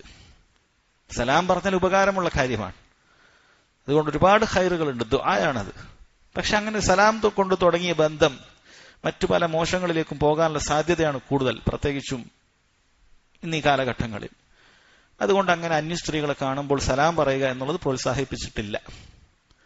എന്നാൽ പ്രായമേറിയ സ്ത്രീകളാണ് എങ്കിൽ, പ്രായമേറിയ പുരുഷന്മാരാണ് എങ്കിൽ, അങ്ങനെയുള്ള വലിയ ഫിത്ന ഭയപ്പെടുന്നില്ല എങ്കിൽ സലാം പറയൽ അനുവദനീയമാണ് എന്ന് പണ്ഡിതന്മാർ പറഞ്ഞതായി കാണാൻ സാധിക്കും. ഇപ്പൊ പ്രത്യേകിച്ചും കുടുംബക്കാരും മറ്റുമൊക്കെയാണ്, കുടുംബത്തിലെ പ്രായമേറിയ സ്ത്രീ ആയിരിക്കും, മഹറമായിരിക്കില്ല, പക്ഷെ അവരെ കാണുന്ന മുറക്ക് ഒരു സലാം പറയുന്നത് എന്തില്ല, തെറ്റില്ല. കാരണം അവിടെ കൂടുതൽ അങ്ങനെയുള്ള ഫിത്നകൾ ഭയപ്പെടുന്നില്ല എങ്കിൽ അതിൽ തെറ്റില്ല, അനുവദനീയമാണ് എന്ന് കാണാൻ സാധിക്കും. അടുത്ത ഫായിദ സഹോദരങ്ങളെ, അന്നഹു ലാ ഹഖ്ഖ ലിഗൈരിൽ മുസ്ലിമി ഫിസ്സലാമി അലൈഹി. ഇത് മുസ്ലിമീങ്ങൾക്ക് തമ്മിലുള്ള മര്യാദയാണ്. മുസ്ലിമീങ്ങളല്ലാത്ത ആളുകൾക്ക് സലാം കൊടുക്കാൻ നമുക്ക് ബാധ്യതയില്ല, അങ്ങനെ കൊടുക്കേണ്ടതുമില്ല. നബി സല്ലല്ലാഹു അലൈഹി വസല്ലം അത് വ്യക്തമായി പറഞ്ഞതിനൊരു ഹദീസ് വരുന്നുണ്ട്, ലാ തബ്ദഉൽ യഹൂദ വന്നസാറ ബിസ്സലാം. യഹൂദ നസ്രാണികൾക്ക് നിങ്ങൾ സലാം ആരംഭിക്കാൻ പാടില്ല, അവർക്ക് സലാം പറയാൻ പാടില്ല എന്ന് നബി സല്ലല്ലാഹു അലൈഹി വസല്ലം പറഞ്ഞിട്ടുണ്ട്. എന്നാൽ ഒരു കാഫിർ ഇങ്ങോട്ട് സലാം പറഞ്ഞാൽ അവന് മടക്കേണ്ടതുണ്ടോ? ഇൻഷാ അല്ലാഹ് അതുമായി ബന്ധപ്പെട്ട വിഷയം വിശദീകരിച്ചു വരുന്നുണ്ട്. മടക്കേണ്ടതുണ്ട് എന്നാണ് അതിന്റെ വിധി. ഒരാൾ ഇങ്ങോട്ട് സലാം പറഞ്ഞാൽ അത് മടക്കേണ്ടതുണ്ട്, പക്ഷേ അങ്ങോട്ടേക്ക് സലാം ആരംഭിക്കാൻ പാടില്ല. യഹൂദ നസ്രാണികൾക്ക് ആരംഭിക്കാൻ പാടില്ലെങ്കിൽ ബാക്കിയുള്ളവരെല്ലാം അതിനേക്കാൾ പിഴച്ചവരാണ്. എപ്പോഴും നമ്മൾ മനസ്സിലാക്കേണ്ട കാര്യമാണ്. പിഴച്ച കുഫാറുകളിൽ ഏറ്റവും മുന്തിയ രണ്ടെണ്ണം യഹൂദ നസ്രാണികൾ, ബാക്കിയുള്ളതെല്ലാം അതിനേക്കാളും പിഴച്ചതാണ്. കാരണം അവർ അഹ്ലുൽ കിതാബാണ്, കിതാബ് നൽകപ്പെട്ട ആളുകളാണ്. അതുകൊണ്ടാണ് അവരുമായി ബന്ധപ്പെട്ട ചില വിഷയങ്ങളിലൊക്കെ ഇസ്ലാമിൽ ചില ഇളവുകളൊക്കെ ഉള്ളത്. ബാക്കിയുള്ള ആരുമാകട്ടെ മുസ്ലിമീങ്ങളല്ലെങ്കിൽ അവർക്ക് സലാം പറയാൻ പാടില്ല എന്ന് തന്നെയാണ് മനസ്സിലാക്കേണ്ടത്. എൻ സഹോദരങ്ങളെ, സലാം പറയുന്ന സമയത്ത് അത് ഏത് രൂപത്തിലാണ് പറയേണ്ടത്? സലാം പല രൂപമുണ്ട്. അസ്സലാമു അലൈക്ക, അസ്സലാമു അലൈക്കും, ഇങ്ങനെ അലിഫ്ലാം കൂട്ടിയിട്ട് അസ്സലാം പറഞ്ഞിട്ട് രണ്ട് രൂപം പറയാം. അസ്സലാമു അലൈക്ക, അസ്സലാമു അലൈക്കും. എന്താണ് അർത്ഥ വ്യത്യാസം? അലൈക്ക എന്ന് പറഞ്ഞാൽ ഒരാളോടാണ്, നിനക്ക് സലാം ഉണ്ടാകട്ടെ എന്നാണ് അതിന്റെ അർത്ഥം. അസ്സലാമു അലൈക്കും നിങ്ങൾക്കുണ്ടാകട്ടെ എന്നാണ്. ഇവിടെ നിങ്ങൾ എന്നുള്ളത് ബഹുമാന സൂചകമായി ഉദ്ദേശിക്കപ്പെടാവുന്നതാണ്. അതല്ലെങ്കിൽ ചില പണ്ഡിതന്മാർ പറഞ്ഞതുപോലെ ഒപ്പമുള്ള മലായിക്കത്തുകൾ ഉണ്ടാകും, ആ മലക്കുകൾക്ക് കൂടി നമ്മൾ സലാം പറയലാണ് എന്നും പറഞ്ഞത് കാണാൻ സാധിക്കും. ഇനി അലിഫ്ലാം കൂട്ടാതെ സലാമുൻ അലൈക്ക് അല്ലെങ്കിൽ സലാമുൻ അലൈക്കും എന്ന രൂപത്തിലും പറയാവുന്നതാണ്. കാരണം അല്ലാഹു സുബ്ഹാനഹു വ തആല ഖുർആനിൽ പറഞ്ഞിട്ടുണ്ട്, വൈദാ ജാഅകല്ലദീന യുഅ്മിനൂന ബിആയാതിന, നമ്മുടെ ദൃഷ്ടാന്തങ്ങളിൽ വിശ്വസിക്കുന്നവരായ ആളുകൾ നിന്റെ അടുക്കൽ വന്നാൽ ഫഖുൽ സലാമുൻ അലൈക്കും, നിങ്ങൾക്ക് സലാം ഉണ്ടാകട്ടെ എന്ന് പറയാൻ വേണ്ടി അല്ലാഹു സുബ്ഹാനഹു വ തആല പറഞ്ഞിട്ടുണ്ട്. അവിടെ അല്ല് ഉപയോഗിച്ചിട്ടില്ല. എന്നാൽ നബി സല്ലല്ലാഹു അലൈഹി വസല്ലമയുടെ ചര്യകളിൽ കൂടുതലും കാണുന്നത് അസ്സലാം എന്ന അലിഫ്ലാം ഉപയോഗിച്ചത് ആയിട്ടാണ്. അതുകൊണ്ട് അതാണ് ഏറ്റവും അഫ്ദൽ എന്ന് പണ്ഡിതന്മാർ പറഞ്ഞതായി കാണാൻ സാധിക്കും. എന്നാൽ അതല്ലാതെയും സലാമുൻ അലൈക്ക് എന്ന് പറയാം, അലിഫ്ലാം ഇല്ലാതെയും പറയാം. അതിൽ ഏറ്റവും മുന്തിയത് അസ്സലാമു അലൈക്കും എന്ന രൂപത്തിൽ തന്നെ പറയലാണ്. എന്നാൽ അവിടെ തീർന്നില്ല. അസ്സലാമു അലൈക്കും വറഹ്മത്തുള്ളാഹി വബറകാതുഹു എന്ന് സലാമിനോടൊപ്പം ബറക്കത്തിനും അതുപോലെ തന്നെ റഹ്മത്തിനും വേണ്ടി പ്രാർത്ഥിക്കുക, റഹ്മത്തും ബറക്കത്തും ഒക്കെ ഉണ്ടാവാൻ വേണ്ടി പ്രാർത്ഥിക്കുക എന്ന് പറയുന്നതാണ് ഏറ്റവും മുന്തിയ ഇനം. അങ്ങനെ പറയുന്നവന് 30 പ്രതിഫലമുണ്ട് എന്ന് ഹദീസുകളിൽ കാണാൻ സാധിക്കും. എന്താണ് അതുകൊണ്ട് ഉദ്ദേശിക്കുന്നത്? ഇസ്ലാമിന്റെ സലാം എന്ന് പറഞ്ഞത് പ്രാർത്ഥനയാണ്. അസ്സലാമു അലൈക്കും, നിനക്ക് അല്ലാഹു സുബ്ഹാനഹു വ തആലയുടെ രക്ഷയുണ്ടാകട്ടെ എന്നാണ്. പല വ്യാഖ്യാനങ്ങൾ പറഞ്ഞിട്ടുണ്ട്. അള്ളാഹുവിന്റെ നാമത്തിൽപ്പെട്ടതാണ് അസ്സലാം. അപ്പൊ അസ്സലാമു അലൈക്കും എന്ന് പറഞ്ഞാൽ അള്ളാഹു നിന്നോടൊപ്പം ഉണ്ടാകട്ടെ എന്നൊരർത്ഥം അതുണ്ട്. അള്ളാഹുവിന്റെ സഹായം നിനക്കുണ്ടാകട്ടെ, അള്ളാഹു മഅക്, അള്ളാഹു നിന്റെയോടൊപ്പം ഉണ്ടാകട്ടെ എന്നർത്ഥം അതിനുണ്ട്. അതുപോലെ അസ്സലാം എന്ന് പറഞ്ഞാൽ എല്ലാ രൂപത്തിലുള്ള മുസീബത്തുകളിൽ നിന്നും അപകടങ്ങളിൽ നിന്നും രോഗങ്ങളിൽ നിന്നും ഒക്കെയുള്ള സംരക്ഷണം എന്ന അർത്ഥമുണ്ട്. അല്ലാഹു സുബ്ഹാനഹു വ തആല നിന്നെ എല്ലാ രൂപത്തിലുള്ള ആപത്തുകളിൽ നിന്നും വിപത്തുകളിൽ നിന്നും രോഗങ്ങളിൽ നിന്നും മാരകമായ രോഗങ്ങളിൽ നിന്നും ഒക്കെ അള്ളാഹു നിന്നെ സംരക്ഷിക്കട്ടെ എന്ന പ്രാർത്ഥനയാണിത്.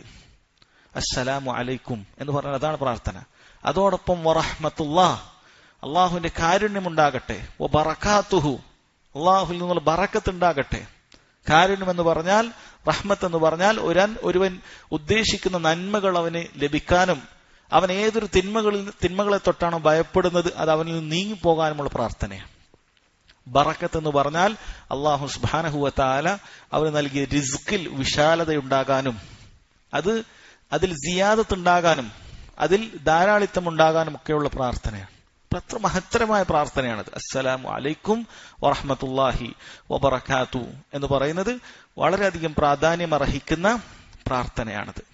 അതുകൊണ്ട് തന്നെ സഹോദരങ്ങളെ, ഒരാൾ ഏറ്റവും പൂർണ്ണമായ രൂപം എന്ന് പറയുന്നത് ഇതാണ്. എന്നാൽ ഒരാൾ അസ്സലാമു അലൈക്കും വറഹ്മത്തുള്ളാഹി എന്ന് പറയൽ ജായിസാണ്. ഒരാൾ അസ്സലാമു അലൈക്കും എന്ന് മാത്രം പറയൽ അതും ജായിസാണ്. ഒരാൾ അസ്സലാമു അലൈക്ക എന്ന് പറയൽ ജായിസാണ്. എല്ലാം പ്രതിഫലാർഹമായ കാര്യമാണ്. ഒരാൾ സലാമുൻ അലൈക്ക് എന്ന് പറയൽ അനുവദനീയമാണ്. ഇതെല്ലാം സഹോദരങ്ങളെ അനുവദനീയമായ കാര്യമാണ് എന്ന് മനസ്സിലാക്കുക.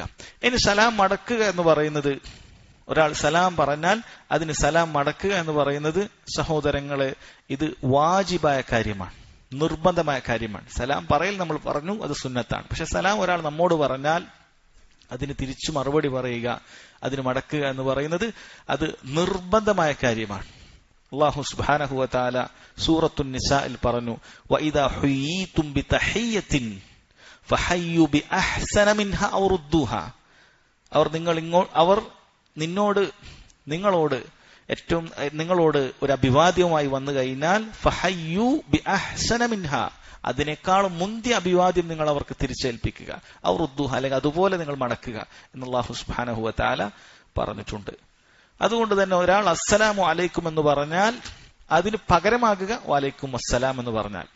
എന്നാൽ ഫഹയ്യു ബിഅഹ്സനി മിൻഹാ എന്ന് പറഞ്ഞാൽ അതിനേക്കാളും കൂട്ടി വലൈക്കും അസ്സലാം വറഹ്മത്തുള്ളാഹി അല്ലെങ്കിൽ വലൈക്കും അസ്സലാം വറഹ്മത്തുള്ളാഹി വബറകാതുഹു. ഇങ്ങനെയാണ് അതിനേക്കാളും മുന്തിയത് തിരിച്ചു കൊടുക്കുക എന്ന് പറയുന്നത്.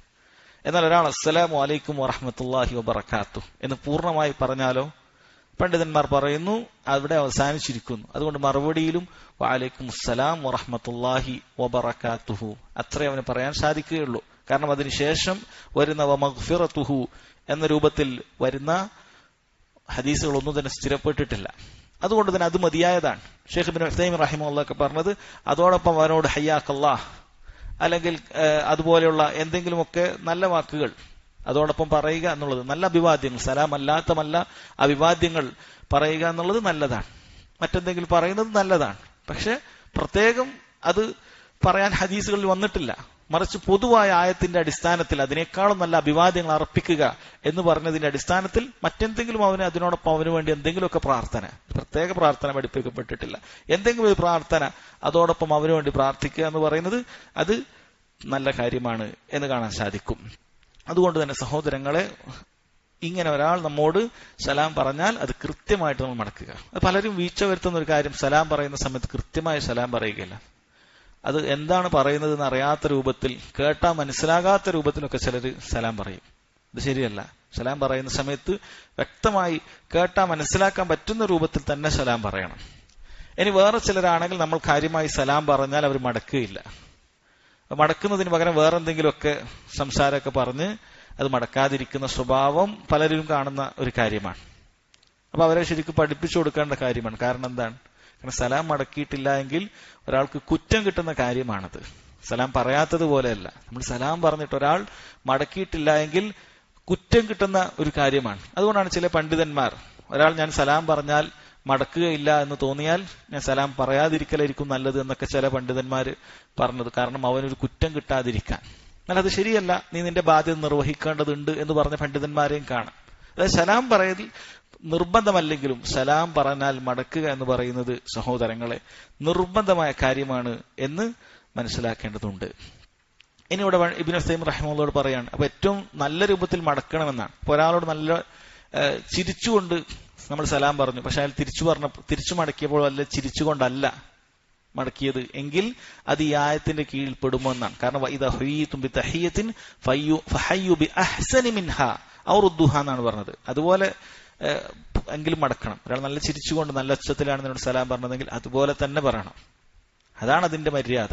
അതായത് ലഫ്ളിലും അതുപോലെ അതിന്റെ ഹൈഅത്തിലും ആ കോലത്തിലും ഒക്കെ അത് ഏറ്റവും നല്ല രൂപത്തിൽ തിരിച്ചു കൊടുക്കണം എന്നാണ്. അസ്സലാമു അലൈക്കും വറഹ്മത്തുള്ളാഹി എന്ന് നല്ല രൂപത്തിൽ പറയുമ്പോൾ വലൈക്കും അസ്സലാം എന്ന് പറഞ്ഞ് മടക്കുക എന്നുള്ളതല്ല. നല്ല രൂപത്തിൽ നീ മടക്കിയിട്ടില്ല.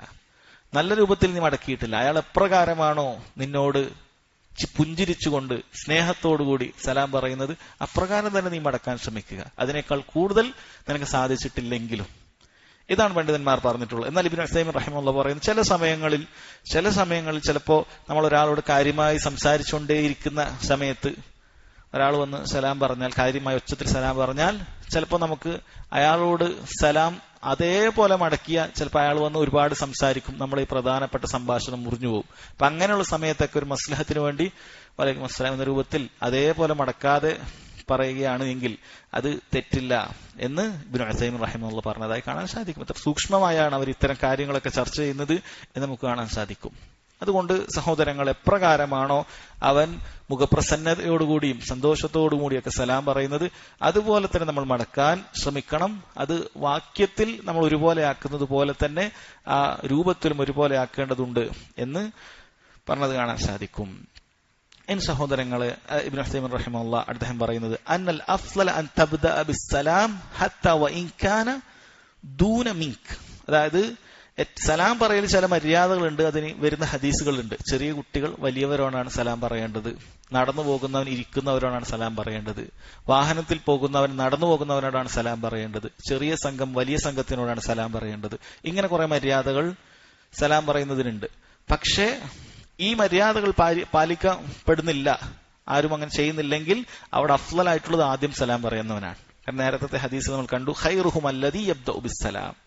രണ്ടാള് കണ്ടുമുട്ടിയാൽ അതിലേറ്റവും ഖൈറുള്ളവൻ സലാം കൊണ്ട് ആരംഭിക്കുന്നവനാണ് എന്നാണ്. എന്നാൽ ഒരാൾ സുന്നത്ത് നടപ്പാക്കാൻ വേണ്ടി താല്പര്യത്തോടുകൂടി ചെറിയ പ്രായമുള്ളവൻ വലിയവരോട് സലാം പറഞ്ഞാൽ അത് നല്ലതാണ്. പക്ഷെ അത് സംഭവിച്ചിട്ടില്ല എങ്കിൽ അവിടെ വലിയ ആൾ ചെറിയ ആളോട് സലാം പറയണം. കാരണം ഖൈറുഹും അല്ലദീ യബ്ദഉ ബിസ്സലാം എന്ന് പൊതുവായ തത്വം അവിടെ ഉണ്ട്. രണ്ടാൾ കണ്ടുമുട്ടിയാൽ അതിൽ ഏറ്റവും ഖൈറുള്ളവൻ ആദ്യം സലാം പറഞ്ഞവനാണ് എന്ന് കാണാൻ സാധിക്കും. സലാമുമായി ബന്ധപ്പെട്ട ഏതാനും ചില കാര്യങ്ങൾ മാത്രമാണ് ആദ്യം പറഞ്ഞത്. അടുത്ത അദ്ദേഹം പറഞ്ഞ ഫായിദ രണ്ടാമത്തെ വിഷയമാണ് ഇദാ ദഅക അഖൂകൽ മുസ്ലിം ഫഇന്നക തുജീബു. നിന്റെ മുസ്ലിമായ സഹോദരൻ നിന്നെ ക്ഷണിച്ചു കഴിഞ്ഞാൽ നീ അവന് ഉത്തരം ചെയ്യണം എന്നാണ് പറഞ്ഞത്. കാരണം സല്ലല്ലാഹു ഹദീസിൽ പറഞ്ഞു വഇദാ ദഅക ഫഅജിബു, അവൻ നിന്നെ ക്ഷണിച്ചാൽ നീ ഉത്തരം കൊടുക്കണം എന്നാണ് പറയുന്നത്. അപ്പൊ ഇത് വാജിബിനുള്ള ഹുക്കുമാണോ? ഒരാൾ നമ്മെ ക്ഷണിച്ചു കഴിഞ്ഞാൽ അയാൾക്ക് ഉത്തരം കൊടുക്കുക എന്നുള്ളത് നിർബന്ധമാണോ എന്നുള്ളത് പണ്ഡിതന്മാർ ചർച്ച ചെയ്തിട്ടുണ്ട്. ഭൂരിപക്ഷം പണ്ഡിതന്മാരും പറഞ്ഞിട്ടുള്ളത് അത് വാജിബായ ഒരു കാര്യമല്ല. ഇല്ല ഫി വലീമത്തിൽ അർസ്, ഇത് വിവാഹത്തിന്റെ വലീമക്കാണെങ്കിൽ ഒഴികെ. ഒരാളെ കല്യാണ സദ്യക്കാണ് വിളിക്കുന്നത്, അങ്ങനെയുള്ള ഒരു ക്ഷണമാണ് ഒരാൾക്ക് ലഭിച്ചിട്ടുള്ളത് എങ്കിൽ അതിന്റെ നിബന്ധനകളുണ്ട്, അയാൾക്കത് ബാധ്യതയാകും. അതല്ലാത്ത കാര്യങ്ങൾക്കാണ് വിളിച്ചിട്ടുള്ളത് എങ്കിൽ അത് നിർബന്ധ ബാധ്യതയല്ല എന്നാണ് പറയുന്നത്. എന്നാലും ശർഅ അത് പ്രോത്സാഹിപ്പിക്കുന്നുണ്ട്. ഒരാൾ നമ്മെ ഒരു കാര്യത്തിന് ക്ഷണിച്ചു കഴിഞ്ഞാൽ, വീട്ടിലേക്ക് ക്ഷണിച്ചു, ഭക്ഷണത്തിന് വേണ്ടി ക്ഷണിച്ചു, മറ്റെന്തെങ്കിലുമൊക്കെ ഒരു ആവശ്യത്തിന് വേണ്ടി അയാൾ ക്ഷണിച്ചു കഴിഞ്ഞാൽ ശർഅ അയാൾക്ക് ഉത്തരം നൽകാനാണ് പ്രോത്സാഹിപ്പിക്കുന്നത്. കാരണം അതാണ് കൂടുതൽ ബന്ധങ്ങൾ ഊഷ്മളമാകാൻ കാരണമാകുന്നത്. ഞാൻ വരുന്നില്ല എന്ന് പറയുന്നത് ചിലപ്പോൾ ചില വിടവുകൾ ഉണ്ടാകാൻ സാധ്യതയുണ്ട്. അതുകൊണ്ട് അത് ഉത്തരം നൽകണം നല്ലത്. പക്ഷെ കുറ്റക്കാരനാകുന്നത് വിവാഹ സദ്യക്ക് വേണ്ടി ക്ഷണിച്ചതിന് ശേഷം അത് ഉപേക്ഷിക്കുമ്പോഴാണ് എന്ന് പറഞ്ഞിട്ടുണ്ട്. പക്ഷെ അതിന് ചില കൈദുകൾ, ചില നിബന്ധനകൾ പണ്ഡിതന്മാർ പറഞ്ഞിട്ടുണ്ട്. ഒന്നാമത്, ഇയാൾ വിളിച്ച് നൽകുന്ന ഈ സദ്യ തന്നെ ഹറാമിന്റെ സദ്യ ആകാൻ പാടില്ല. ഹറാമിന്റെ സദ്യ ആയിരിക്കാൻ പാടില്ല. എന്തെങ്കിലും ഹറാമായ രൂപത്തിൽ അറുത്തു കൊണ്ടുവന്നതോ അതല്ലെങ്കിൽ ആ രൂപത്തിലുള്ള എന്തെങ്കിലും മോഷ്ടിച്ചിട്ടോ മറ്റോ ഒക്കെ മറ്റൊരുവന്റെ സമ്പത്ത് കട്ടെടുത്തിട്ടോ മറ്റോ ഒക്കെ വിതരണം ചെയ്യുന്നതാണ് എന്ന് അറിഞ്ഞു കഴിഞ്ഞാൽ അതിന് ഉത്തരം കൊടുക്കാൻ പാടില്ല. അയൽപക്കത്തുള്ള ഒരാളുടെ ആടിനെ അറുത്ത് ഇയാൾ വിതരണം ചെയ്താലോ മോഷ്ടിച്ചുകൊണ്ട്, അത് ഹറാമായി, അത് കഴിക്കാൻ പോകാൻ പാടില്ല, അത് കഴിക്കാൻ പോകാൻ പാടില്ല എന്നുള്ളതാണ്. ഇനി രണ്ടാമത്തെ കാര്യം, നൽകുന്ന ഭക്ഷണമൊക്കെ ഹലാലാണ്. ഇതാണ് ചിലപ്പോൾ പല ആളുകൾക്കുമുള്ള ധാരണ, അതാണ് നല്ല ഹലാലായ ഭക്ഷണമല്ലേ, എന്താ പ്രശ്നം എന്ന് ചോദിക്കും. പക്ഷെ ശരിയാണ്, നൽകുന്ന ഭക്ഷണമൊക്കെ ഹലാലാണ്, നല്ല ഭക്ഷണവും നല്ല പാനീയവും ഒക്കെ തന്നെയാണ് നൽകുന്നത്. പക്ഷെ അവിടെ ഒരുപാട് മുൻകറാത്തുകൾ, ഹറാമുകൾ നടമാടുന്നുണ്ട്. ആ വിവാഹ സദ്യയിൽ ഒരുപാട് ഹറാമുകൾ നടമാടുന്നുണ്ട് എങ്കിൽ പണ്ഡിതന്മാരുടെ ഇജ്മാ ഉള്ള വിഷയമാണ്, അവിടെ നീ പോകേണ്ടതില്ല, നിനക്കത് നീക്കാൻ സാധിക്കുമെങ്കിൽ അല്ലാതെ എന്നാണ്. അവർ ഏറ്റവും കൂടുതൽ പണ്ഡിതന്മാർ എണ്ണി പറഞ്ഞിട്ടുള്ള കാര്യം സംഗീതവുമായി ബന്ധപ്പെട്ട കാര്യമാണ്. കാരണം ആദ്യകാലത്തെ ഉള്ള ഒരു ഹറാമാണത്. ഇഖ്തിലാത്തും മറ്റുമൊക്കെ പഴയ കാലത്ത് ഇല്ല. ആണും പെണ്ണും കൂടിക്കലരുക എന്നുള്ളത് പൊതുവെ അറബികൾക്കിടയിലോ ആളുകൾക്കിടയിലോ അങ്ങനെ അധികം ഇല്ലാത്തൊരു കാര്യമായിരുന്നു. പക്ഷെ സംഗീതമൊക്കെ ചിലപ്പോഴുണ്ടാകാറുണ്ട്. അപ്പൊ അങ്ങനെയുള്ള വാദ്യോപകരണങ്ങളും മറ്റുമൊക്കെയായി സംഗീത പരിപാടികൾ, സംഗീതമൊക്കെ ഉള്ള ഒരു പരിപാടിയാണ് എങ്കിൽ നമുക്കവിടെ ഹാജരാകൽ നിർബന്ധമില്ല. നമുക്കത് നീക്കാൻ സാധിക്കുമെങ്കിലല്ലാതെ. നീക്കാൻ സാധിക്കുമെങ്കിൽ പണ്ഡിതന്മാർ പറയുന്നു അവിടെ നീ പോകൽ നിനക്ക് രണ്ട് ബാധ്യതയുണ്ട്. ഒന്ന്, വിളിച്ചതിന് ഉത്തരം നൽകലായി. രണ്ട്, അത് നിനക്ക് നീക്കാൻ സാധിക്കുന്ന ഒരു ഹറാം, അത് നിനക്ക് നീക്കാൻ സാധിച്ചാൽ അത് വലിയൊരു ബാധ്യതയായി നിനക്ക് മാറും. അങ്ങനെയുള്ള ആളുകൾ പോവുക തന്നെ വേണം. അയാൾ സംസാരിച്ചാൽ, അയാൾ പറഞ്ഞാൽ അത് അവരവിടെ ഒഴിവാക്കും, അവിടെ ഓഫാക്കുമെങ്കിൽ നീ പോകുക തന്നെ വേണം. വിട്ടു നിൽക്കുക എന്നുള്ളതല്ല നിനക്ക് വേണ്ടത്, നീ പോയി ആ കാര്യങ്ങൾ പറയണം. എന്നാൽ അതിന് സാധിക്കുകയില്ല എങ്കിൽ സഹോദരങ്ങൾ അവിടെ പങ്കെടുക്കേണ്ടതില്ല. അതുപോലെ തന്നെ ധാരാളം പല രൂപത്തിലുള്ള ഹറാമുകൾ ഉണ്ടാകാറുണ്ട്. അങ്ങനെയുള്ള ഹറാമുകൾ അവിടെ സംഭവിക്കുന്നുണ്ട് എങ്കിൽ അതിന് ഉത്തരം നൽകേണ്ടതില്ല. ചില ആളുകൾ ഈ ഹദീസ് മാത്രം പഠിച്ചു വെക്കും, വിളിച്ചാൽ പോണ്ടേ എന്നുള്ളത്. ശരിയാണ്, വിളിച്ചാൽ പോകണം എന്നുള്ളത് ഹദീസാണ്, ബാധ്യതയിൽ പഠിപ്പിക്കപ്പെട്ടതാണ്. പക്ഷെ ചില ഷർത്തുകളുണ്ട്. ആ പോകാത്തതിനുള്ള കുറ്റം ഈ യഥാർത്ഥത്തിൽ അവിടെ ഈ ഹറാമുകൾ സംഘടിപ്പിച്ചവനാണ് ഉണ്ടാവുക. കാരണം അവനാണ് ഹറാം സംഘടിപ്പിച്ചത്. അതുകൊണ്ടാണ് നിനക്ക് ആ ബാധ്യത വീട്ടാൻ സാധിക്കാതിരുന്നത് എന്നാണ്. ഇതാണ് അദ്ദേഹം അതുമായി ബന്ധപ്പെട്ടിട്ടുള്ളത് പറഞ്ഞത്. പിന്നീട് പറയുന്നു, വുജൂബു നസീഹത്തിഹി ഇദസ്തൻസഹക. ഒരു മുസ്ലിം നിന്നോട് നസീഹത്ത് ചോദിച്ചു കഴിഞ്ഞാൽ അവന് ഉപദേശം കൊടുക്കുക എന്നുള്ളത് നിനക്ക് ബാധ്യതയാണ് എന്നാണ്. എന്ത് വിഷയമാകട്ടെ, അവൻ ഉപദേശം ചോദിച്ചത് ദീനിന്റെ വിഷയത്തിൽ മാത്രം എന്നില്ല, ദുനിയാവിന്റെ ഒരു വിഷയമാകട്ടെ, അവൻ നിന്നോടൊരു ഉപദേശം ചോദിക്കുകയാണ്, നിനക്കത് അറിയുന്ന കാര്യവുമാണ് എങ്കിൽ സഹോദരങ്ങളെ അത് പറഞ്ഞു കൊടുക്കുക എന്നുള്ളത് ഈ ഹദീസിന്റെ അടിസ്ഥാനത്തിൽ നമുക്ക് ബാധ്യതയായിട്ടുള്ള നിർബന്ധമായിട്ടുള്ള കാര്യമാണ്. ഇത് അവൻ നിന്നോട് ഉപദേശം തേടിയാൽ നീ ഉപദേശം കൊടുക്കണം. ഒരു കച്ചവടം ചെയ്യാൻ പോവുകയാണ് നമ്മുടെ സഹോദരൻ, അവൻ്റെ ഇന്ന കാര്യങ്ങളൊക്കെ പറയും. നിനക്കറിയാം ഈ കച്ചവടം തുടങ്ങിയാൽ ഈ കച്ചവടം തുടങ്ങിയ ആളുകളൊക്കെ ഇന്ന അപകടത്തിൽ പെട്ടിട്ടുണ്ട്, അല്ലെങ്കിൽ ഈ കച്ചവടം ഈ നാട്ടിൽ യോജിക്കുകയേ ഇല്ല, ഇത് വലിയ പണിയുണ്ടാകുന്ന കാര്യമാണ്, നിനക്കറിയാം. ഇതറിഞ്ഞിട്ടും ഇവൻ നിന്നോട് ചോദിക്കുന്ന സമയത്ത് ഒരു പണി കിട്ടട്ടെ എന്ന് ആലോചിച്ചുകൊണ്ട് നീ അത് അവന് ഉപദേശിക്കാതിരുന്നാൽ നീ കുറ്റക്കാരനാകുന്നതാണ്. കാരണം നിനക്കത് അറിയുന്ന കാര്യമാണ് അവൻ നിന്നോട് ചോദിച്ചിട്ടുള്ളത്. ഇനി ദീനിന്റെ കാര്യമാകട്ടെ, അവൻ അറിയാത്തൊരു വിഷയം നസീഹത്തുമായി ചോദിക്കുകയാണ്, എനിക്ക് ഇന്നൊരു വിഷയത്തിൽ നസീഹത്ത് വേണം, അവൻ നിന്നോട് ചോദിക്കുകയാണ്, നീ അത് നിർബന്ധമായും പറഞ്ഞു കൊടുക്കണം. ഇനി രണ്ട് കാര്യങ്ങളുണ്ട്. ഒന്ന് അവൻ ഏറ്റവും ഉപകാരമുള്ളതാണ്, മറ്റേത് അത്ര ഉപകാരമില്ല. ഒന്ന് അഫ്ളലാണ്, ഒന്ന് ഫാദിലാണ്. രണ്ടും ഉപകാരമുള്ളത് തന്നെയാണ്. പക്ഷെ ഒന്നിനേക്കാൾ ഉപകാരമുള്ളതാണ് എങ്കിൽ ഏറ്റവും ഉപകാരമുള്ളത് തന്നെ നീ പറഞ്ഞു കൊടുക്കണം. ഏറ്റവും ഉപകാരമുള്ളത് തന്നെ അവന് പറഞ്ഞു കൊടുക്കണം. ഇതാണ് നീ ഏറ്റവും ചെയ്യേണ്ടത്, ഇത് നല്ലത് തന്നെ, പക്ഷെ ഇതാണ് നിനക്ക് ഏറ്റവും നല്ലത് എന്ന രൂപത്തിൽ തന്നെ നമുക്ക് അവന് പറഞ്ഞു കൊടുക്കാൻ സാധിക്കേണ്ടതുണ്ട്. അങ്ങനെ തന്നെ ചെയ്യണം. അതൊരു മുസ്ലിം മറ്റൊരു മുസ്ലിമിനുള്ള ബാധ്യതയാണ്. പക്ഷെ അസൂയുള്ള ആളുകൾ, ഒരാളുടെ വിദ്വേഷവും വെറുപ്പും വെച്ച് പുലർത്തുന്ന ആളുകൾ ഒരുപക്ഷെ നേരെ പറഞ്ഞു കൊടുക്കുകയില്ല എന്ന് മാത്രമല്ല, അവനൊരു പണി കിട്ടട്ടെ എന്ന് വിചാരിച്ചിട്ട് ഇല്ലാത്ത പറഞ്ഞു കൊടുക്കും. അങ്ങനെ ചെയ്താൽ മതി, ഇങ്ങനെ ചെയ്യണ്ട, അല്ലെങ്കിൽ അങ്ങനെ ചെയ്തോളൂ, ഈ രൂപത്തിൽ ചെയ്യണ്ട എന്ന് പറഞ്ഞിട്ട് അവനൊരു കുഴപ്പത്തിൽ ചാടട്ടെ എന്ന രൂപത്തിൽ ചിലപ്പോൾ ചില ആളുകൾ ഉപദേശം നൽകിയേക്കും. അവൻ രണ്ട് കുറ്റമാണ്. ഒന്ന്, നല്ല ഉപദേശം കൊടുക്കാൻ പറഞ്ഞ് കൊടുത്തിട്ടില്ല. രണ്ട്, തെറ്റായ ഉപദേശം നൽകുകയും ചെയ്തു. അതുകൊണ്ട് സഹോദരങ്ങൾ, ഒരാൾ ഉപദേശവുമായി വന്നാൽ നമ്മൾ ഉപദേശം കൊടുക്കുക എന്നുള്ളതാണ്. ഇതുപോലെ തന്നെ പണ്ഡിതന്മാർ പറഞ്ഞതാണ്, ഒരാൾ നിന്നോട് ഉപദേശം തേടിയിട്ടില്ല, പക്ഷേ അയാളുടെ പ്രവർത്തനങ്ങൾ കണ്ടിട്ട് നിനക്കറിയാം ഇയാൾക്ക് ഇങ്ങനെ ഒരു ഉപദേശം കിട്ടിയാൽ ഇയാൾ ഇഷ്ടപ്പെടും, ഇയാൾ അതിന് ആവശ്യക്കാരനാണ് എന്ന് മനസ്സിലാക്കുന്ന സാഹചര്യത്തിൽ നമ്മൾ ഉപദേശം കൊടുക്കണം എന്നാണ്. അതായത് നമ്മുടെ കൺമുന്നിൽ ഒരാൾ ഇന്ന രൂപത്തിൽ ചെയ്യാൻ പോകും, നമ്മൾ അറിഞ്ഞു, അയാളാണെങ്കിൽ നമ്മളോട് വന്ന് ഉപദേശം ചോദിച്ചിട്ടില്ല, അപ്പൊ നമ്മൾ എന്നോട് ചോദിച്ചാൽ ഞാൻ പറഞ്ഞു കൊടുക്കുള്ളൂ എന്ന രൂപത്തിൽ ഇരിക്കാൻ പാടില്ല. അവൻ എന്നോട് ചോദിച്ചിട്ടില്ലല്ലോ, അങ്ങനെ തന്നെ വേണം എന്ന രൂപത്തിലല്ല. മറിച്ച് ഒരു മുസ്ലിം അവൻ തന്റെ സഹോദരൻ ഇതാ ഇന്ന രൂപത്തിലേക്ക് ചെയ്യാൻ പോകുന്നു, അത് അവന് ഉപദ്രവകരമാകുന്ന കാര്യമാണ് എന്ന് മനസ്സിലാക്കിയാൽ അവന്റെ അടുക്കലേക്ക് പോയി അവന് വേണ്ട രൂപത്തിലുള്ള ഉപദേശം കൊടുക്കുക എന്നുള്ളതും ഈ ഹദീസിന്റെ പരിധിയിൽ പെടും എന്ന് ഷെയ്ഖ് ഇബ്നു ഉസൈമീൻ റഹിമഹുള്ള പറയുകയാണ്. എന്നാൽ അദ്ദേഹം പ്രത്യേകം പറഞ്ഞു, നിനക്കറിയാത്തൊരു വിഷയത്തിലാണ് അവൻ ചോദിച്ചതെങ്കിൽ നീ നിന്റെ കേവല ഊഹത്തിൽ നിന്ന് പറഞ്ഞ് അവന് തെറ്റിക്കാൻ പാടില്ല. നിന്റെ അറിയാത്ത വിഷയമായിരിക്കും. ഇപ്പൊ നിനക്ക് കാറുമായി ബന്ധപ്പെട്ട ഒരു കാര്യം അറിയില്ല, ഇന്ന കാർ എടുക്കട്ടെ എന്നൊക്കെ ചോദിക്കുമ്പോൾ നിന്റെ അത് അങ്ങനെ എടുത്തോ മറ്റേതെടുത്തോ എന്നിട്ട് ആ രൂപത്തിൽ അഭിപ്രായം പറയുക എന്നുള്ളത് തെറ്റായ കാര്യമാണ്. നിനക്കറിയാത്ത കാര്യം നീ സംസാരിക്കാൻ പാടില്ല. ദീനാകട്ടെ ദുനിയാവാകട്ടെ, നിനക്കറിയാത്ത വിഷയമാണ്, നിനക്ക് കൈകാര്യം ചെയ്യാൻ അറിയാത്ത കാര്യമാണെങ്കിൽ പൊതുവായി എന്തെങ്കിലുമൊക്കെ നിർദ്ദേശങ്ങൾ പറഞ്ഞു കൊടുക്കാമെന്നല്ലാതെ ഇന്നാളോട് ചോദിച്ചോയിക്കോളൂ, ഇന്നാളോട് ചോദിച്ചു മനസ്സിലാക്കിക്കോളൂ എന്ന് പറഞ്ഞു കൊടുക്കാമെന്നല്ലാതെ അറിവില്ലാത്ത സംസാരം പാടില്ല എന്നുള്ള കാര്യവും ഇബ്നു ഉസൈമീൻ റഹിമഹുള്ള പ്രത്യേകം പറഞ്ഞിട്ടുണ്ട്. ഇതാണ് ഈ വിഷയവുമായി ബന്ധപ്പെട്ട് അദ്ദേഹം പറഞ്ഞത്. അടുത്തത് സഹോദരങ്ങളെ, അന്നഹു ഇദാ അത്തസ ഫഹമിദല്ലാഹ് ഫശമ്മിത്ഹു, ഒരു മുസ്ലിം അവൻ തുമ്മുകയും അൽഹംദുലില്ലാഹ് എന്ന് പറയുകയും ചെയ്താൽ ഫശമ്മിത്ഹു ഫതുശമ്മിത്ഹു, അവന് വേണ്ടി തശ്മീദ് നിങ്ങൾ നടത്തുക എന്നുള്ളതാണ്. ചില റിവായത്തിൽ ഫശമ്മിത്ഹു സീന് കൊണ്ടും വന്നിട്ടുണ്ട്, രണ്ടും റിവായത്തുകൾ വന്നിട്ടുണ്ട് എന്ന് കാണാൻ സാധിക്കും. എന്താണ് തശ്മീത്ത് എന്ന് പറയുന്നത്? ഒരാൾ തുമ്മിയിട്ട് അൽഹംദുലില്ലാഹ് എന്ന് പറഞ്ഞാൽ അതിന് മറുപടിയായിട്ട് യർഹമുക്കല്ലാഹ് എന്ന് പറയലാണ് തശ്മീത്ത് എന്ന് പറയുന്നത്. ഒരാൾ തുമ്മിയിട്ട് അൽഹംദുലില്ലാഹ് എന്ന് പറഞ്ഞു. തുമ്മുക എന്ന് പറയുന്നത് അവന്റെ ശരീരത്തിന്റെ പ്രവർത്തനത്തെ മൊത്തം നിശ്ചലമാക്കുന്ന ഒരു പ്രവർത്തനമാണ് എന്നാണ് പറയുന്നത്. അതുപോലെ അവന്റെ ശരീരത്തിൽ നിന്നും ഉണ്ടാകുന്ന ഒരുപാട് ഉപദ്രവകരമായ കാര്യങ്ങളെ പുറത്തു കളയുക എന്നുള്ള പ്രവർത്തനവും അതിലുണ്ട് എന്നാണ് പറയപ്പെടുന്നത്. അപ്പൊ അതിനുള്ള നന്ദി സൂചകമായ അൽഹംദുലില്ലാഹ് എന്നവൻ പറയുകയാണ്. അപ്പോൾ അതിന് പ്രോത്സാഹിപ്പിച്ചുകൊണ്ട് അവനോട് നടത്തുന്ന പ്രാർത്ഥനയാണ് യർഹമുക്കല്ലാഹ്, അല്ലാഹു സുബ്ഹാനഹു വ തആല നിനക്ക് കാരുണ്യം ചൊരിയട്ടെ എന്ന് പറഞ്ഞ് പ്രാർത്ഥിക്കുകയാണ്. ഇബ്നു ഉസൈമീൻ റഹിമഹുല്ലാഹ് ഒരു ഫായിദയായി പറയുന്നുണ്ട്, ഒരാളോട് നന്മ ചെയ്യുന്ന സമയത്ത് അയാളെ കൂടുതൽ പ്രോത്സാഹിപ്പിക്കുക എന്നുള്ള പാഠം ഈ ഹദീസിലുണ്ട് എന്ന് പറയുന്ന ഈ ഒരു ഫായിദ വെച്ചിട്ടാണ്.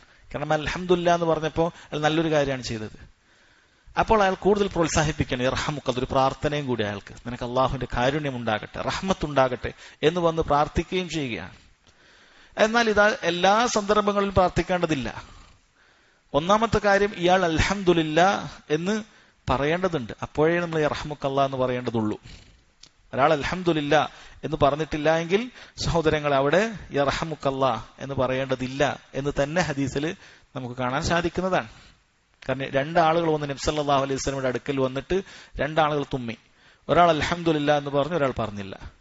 അൽഹംദുലില്ലാഹ് എന്ന് പറഞ്ഞവന് മാത്രം നബി സല്ലല്ലാഹു അലൈഹി വസല്ലം യർഹമുക്കല്ലാഹ് എന്ന് പറഞ്ഞു. അയാൾ ചോദിക്കുകയും ചെയ്തു, എന്താണ് ഇയാൾക്ക് വേണ്ടി തശ്മീത്ത് താങ്കൾ ചെയ്തു, മറ്റേ എനിക്ക് വേണ്ടി ചെയ്തില്ല. നബി സല്ലല്ലാഹു അലൈഹി വസല്ലം പറഞ്ഞു കൊടുത്തു, ഇയാൾ അൽഹംദുലില്ലാഹ് എന്ന് പറഞ്ഞിട്ടുണ്ട്, നീ അത് പറഞ്ഞിട്ടില്ല. അപ്പൊ അതിൽ നിന്ന് പണ്ഡിതന്മാർ പറഞ്ഞ മറ്റൊരു ഫായിദയാണ്, ഒരാൾക്ക് അറിയുന്ന ഒരു നന്മ ഒരാൾ ചെയ്യാതിരുന്നാൽ അയാൾക്കൊരു താക്കീതായിട്ട് അയാൾക്ക് കൊടുക്കേണ്ട ചില കാര്യങ്ങൾ കൊടുക്കാതിരിക്കുക. ഇതിനു വേണ്ടിയിട്ടാണ്, നീ അത് ചെയ്യുമ്പോൾ നിനക്കത് തരുള്ളൂ എന്നൊരു പാഠം അയാൾക്ക് നൽകുന്നതിന് വേണ്ടിയിട്ടാണ്. എന്നാൽ ഒരാൾ ഇതിന്റെ ഹുക്കുമിനെ കുറിച്ച് ജാഹിലാണ്, അയാൾക്ക് അറിയില്ല, ഇങ്ങനെ ഒരു പ്രാർത്ഥന ഉണ്ട് എന്നുള്ളത് തന്നെ അറിയാത്തൊരു വ്യക്തിയാണെന്ന് മനസ്സിലാക്കിയാൽ അതിനുശേഷം നമുക്കൊക്കെ പഠിപ്പിച്ചു കൊടുക്കുക. ഇതിങ്ങനെ തുമ്മിയാൽ അൽഹംദുലില്ലാഹ് എന്ന് പറയണം. മുൻഗാമികളിൽ ചിലരിൽ നിന്ന് നമുക്കത് കാണാൻ സാധിക്കും. അവർ പഠിപ്പിച്ചു കൊടുക്കും, തുമ്മിക്കഴിഞ്ഞാൽ അതിന് മര്യാദയാണ് അൽഹംദുലില്ലാഹ് എന്ന് പറയാം. അപ്പൊ അവർ അൽഹംദുലില്ലാഹ് എന്ന് പറഞ്ഞാൽ യർഹമുക്കല്ലാഹ് എന്ന് പറയാം. അവിടെ പണ്ഡിതന്മാർ പറയുന്നത് നിനക്ക് രണ്ട് കൂലിയുണ്ട്.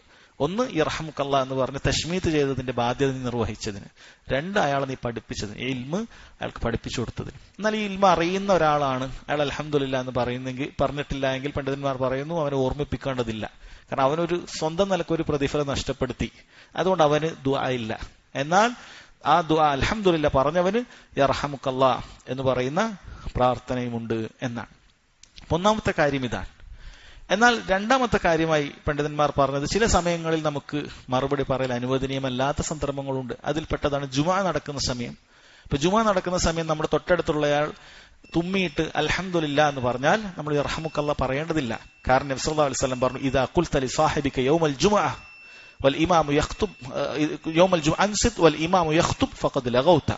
നീ നിന്റെ തൊട്ടടുത്ത നിന്റെ സഹോദരനോട് അയാൾ സംസാരിക്കുന്ന സമയത്ത് നീ മിണ്ടാതിരിക്കൂ എന്ന് പറഞ്ഞാൽ തന്നെ ഫഖദ് ലഗൗത, നീ അനാവശ്യം പ്രവർത്തിച്ചു എന്നാണ്. മിണ്ടാതിരിക്കുന്നു പറഞ്ഞാൽ തന്നെ പാടില്ല.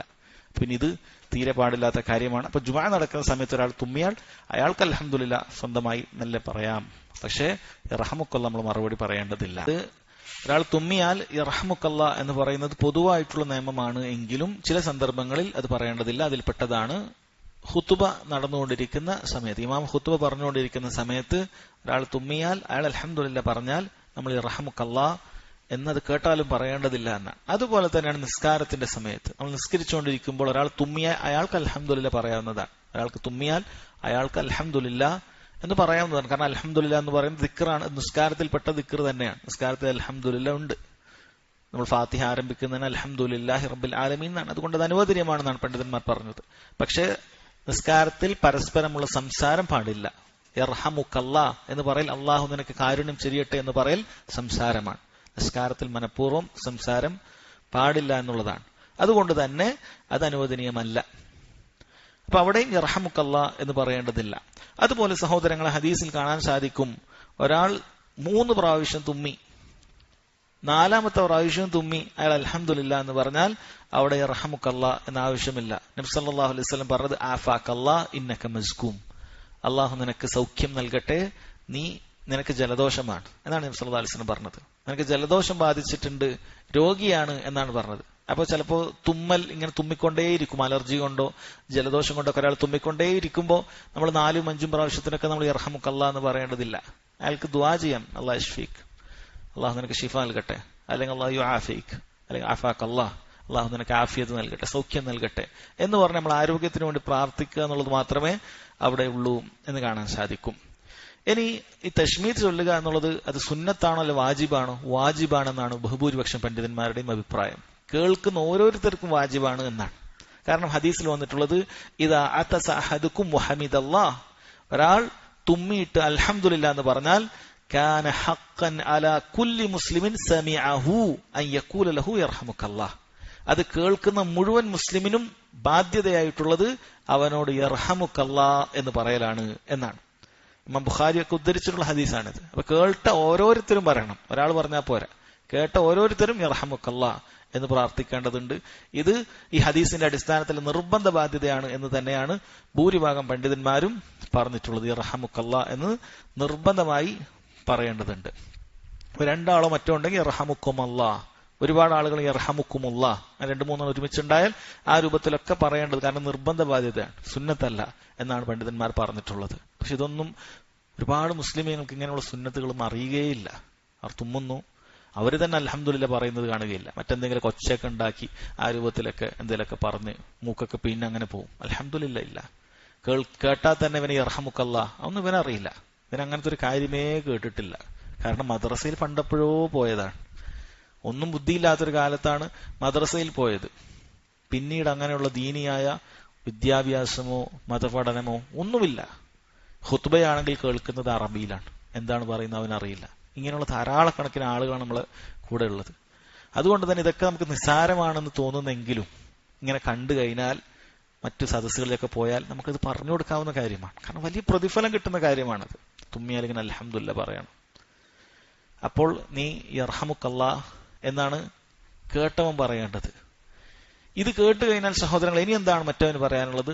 യഹ്ദീകുമുല്ലാഹു വയുസ്ലിഹ് ബാലക്കും, അല്ലാഹു സുബ്ഹാനഹു വതആല നിനക്ക് ഹിദായത്ത് നൽകട്ടെ, വയുസ്ലിഹ് ബാലക്കും, നിന്റെ കാര്യങ്ങളെല്ലാം അല്ലാഹു തആല നന്നാക്കി തരട്ടെ. നിന്റെ ദുനിയാവും ആഖിറത്തും ഒക്കെ അതിൽ ഉദ്ദേശിച്ചു. ഹിദായത്ത് എന്ന് പറഞ്ഞാൽ ഹിദായത്തുൽ ഇർഷാദും ഹിദായത്തുൽ തൗഫീഖും ഒക്കെ ഉദ്ദേശിച്ചു. നിനക്ക് ഇൽമും, നന്നാവാനുള്ള ഇൽമും അതനുസരിച്ച് ചെയ്യാനുള്ള അമലും ഒക്കെ അല്ലാഹു നിനക്ക് ഉണ്ടാകട്ടെ. ഇത്രയൊക്കെ അതിൽ വന്നു. ഇതൊക്കെ പ്രാർത്ഥിക്കുന്നുണ്ട്. ഇതൊന്നും പലർക്കും അറിയില്ല. ഇത്ര വലിയ പ്രാർത്ഥനകളാണ്. അതുകൊണ്ടാണ് ഇൽമില്ലാത്ത ആൾക്ക് ഒരുപാട് നഷ്ടമാണ്. ഇൽമിന്റെ ഫضل അതാണ് സഹോദരങ്ങൾ. അതിന് ഓരോ മേഖലയിലും ധാരാളം നന്മകൾ നേടിയെടുക്കാൻ പറ്റുന്ന കാര്യമാണ്. എത്ര വലിയ ദുആകളാണ് നഷ്ടപ്പെട്ടുകൊണ്ടിരിക്കുന്നത്. ചെറിയ ഇൽമാണ്, കേട്ടാ ചെറിയ ഇൽമാണ്, 5 മിനിറ്റ് കൊണ്ട് പറഞ്ഞു കൊടുക്കാൻ പറ്റിയൊരു കാര്യമുള്ളൂ. പക്ഷെ അത് ഇല്ലാത്തവൻ നഷ്ടമോടെ നഷ്ടമാണ്. എത്ര നഷ്ടമാണ്. എന്നാൽ അത് അറിയുന്ന ആളുകൾ പരസ്പരം എത്ര ലാഭങ്ങളാണ് ഉണ്ടായിക്കൊണ്ടിരിക്കുന്നത്. അൽഹംദുലില്ലാ പറയുന്നു, അതിൽ പ്രതിഫലം.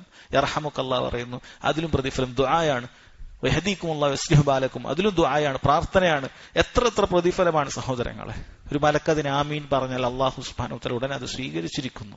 അല്ലാഹു നിനക്ക് ഹിദായത്തിന് കാരണമാകാൻ ഈ തുമ്മിയതിനു ശേഷമുള്ള ഈ ചെറിയൊരു പ്രാർത്ഥന മതി. എത്ര നിസാരമായി തോന്നുന്ന കാര്യമാണ്, പക്ഷെ അല്ലാഹുവിന്റെ അടുക്കൽ വലിയ പ്രതിഫലത്തിന് കാരണമാകുന്ന കാര്യമാണ് എന്ന് കാണാൻ സാധിക്കും. അടുത്ത വിഷയം അദ്ദേഹം പറയുന്നത് രോഗിയുടെ സന്ദർശനമായാണ്. വഇദാ മരിള ഫഉദ്ഹു, നിന്റെ മുസ്ലിം സഹോദരൻ രോഗിയായാൽ നീ അവനെ സന്ദർശിക്കുക എന്നുള്ളതാണ്. ഇവിടെ പണ്ഡിതന്മാർ പറയുന്നു ഏറ്റവും ശരിയായ അഭിപ്രായം ഇത് വാജിബുൻ കിഫായിയാണ്, ഫർള് കിഫായയാണ്. അതായത് എല്ലാവരും പോകണം നിർബന്ധമില്ല. കൂട്ടത്തിൽ സമൂഹത്തിൽ നിന്റെ മഹല്ലിൽ ഒരാൾ രോഗിയായി ആരെങ്കിലും കുറച്ചാൾക്കാർ പോയാൽ അത് നീ കുറ്റത്ത് നിന്ന് രക്ഷപ്പെടും. അതിന്റെ അർത്ഥം നീ പോകേണ്ടതില്ല എന്നുള്ളതല്ല. പോയാൽ നിനക്ക് അതിനുള്ള പ്രതിഫലമുണ്ട്. അതുമായി ബന്ധപ്പെട്ട ധാരാളം ഹദീസുകളുണ്ട്. എല്ലാം ഇപ്പൊ പറയുന്നില്ല. ധാരാളം ഹദീസുകൾ അതുമായി ബന്ധപ്പെട്ടിട്ടുണ്ട്. മലായിക്കത്തുകൾ അവന് വേണ്ടി പ്രാർത്ഥിക്കുന്നതുമായി ബന്ധപ്പെട്ടിട്ടൊക്കെ ഒരുപാട് ഹദീസുകളുണ്ട്. പക്ഷെ ആരും ഒരാളെ തിരിഞ്ഞു നോക്കിയിട്ടില്ലെങ്കിൽ സഹോദരങ്ങളെ എല്ലാവരും കുറ്റക്കാരാവുന്ന അവസ്ഥയാണ്.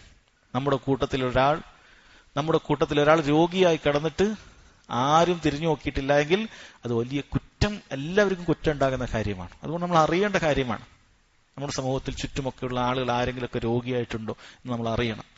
അറിഞ്ഞാൽ നമ്മൾ അവരെ പോയി സന്ദർശിക്കേണ്ടതുണ്ട്. ഏത് തരത്തിലുള്ള രോഗിയാണ്, അതായത് അവർക്ക് ആ വീട് വിട്ട് പുറത്തിറങ്ങാൻ പറ്റാത്ത രോഗിയാണെങ്കിൽ എന്ന് പണ്ഡിതന്മാർ പറഞ്ഞതായി കാണാൻ സാധിക്കും. കാരണം രോഗം പല രൂപത്തിലുണ്ട്. ചില ആളുകൾ രോഗമുണ്ടായാലും ചിലപ്പോൾ വ്രണമോ കൈ പൊട്ടിയിട്ടൊക്കെ ഉണ്ടാവും.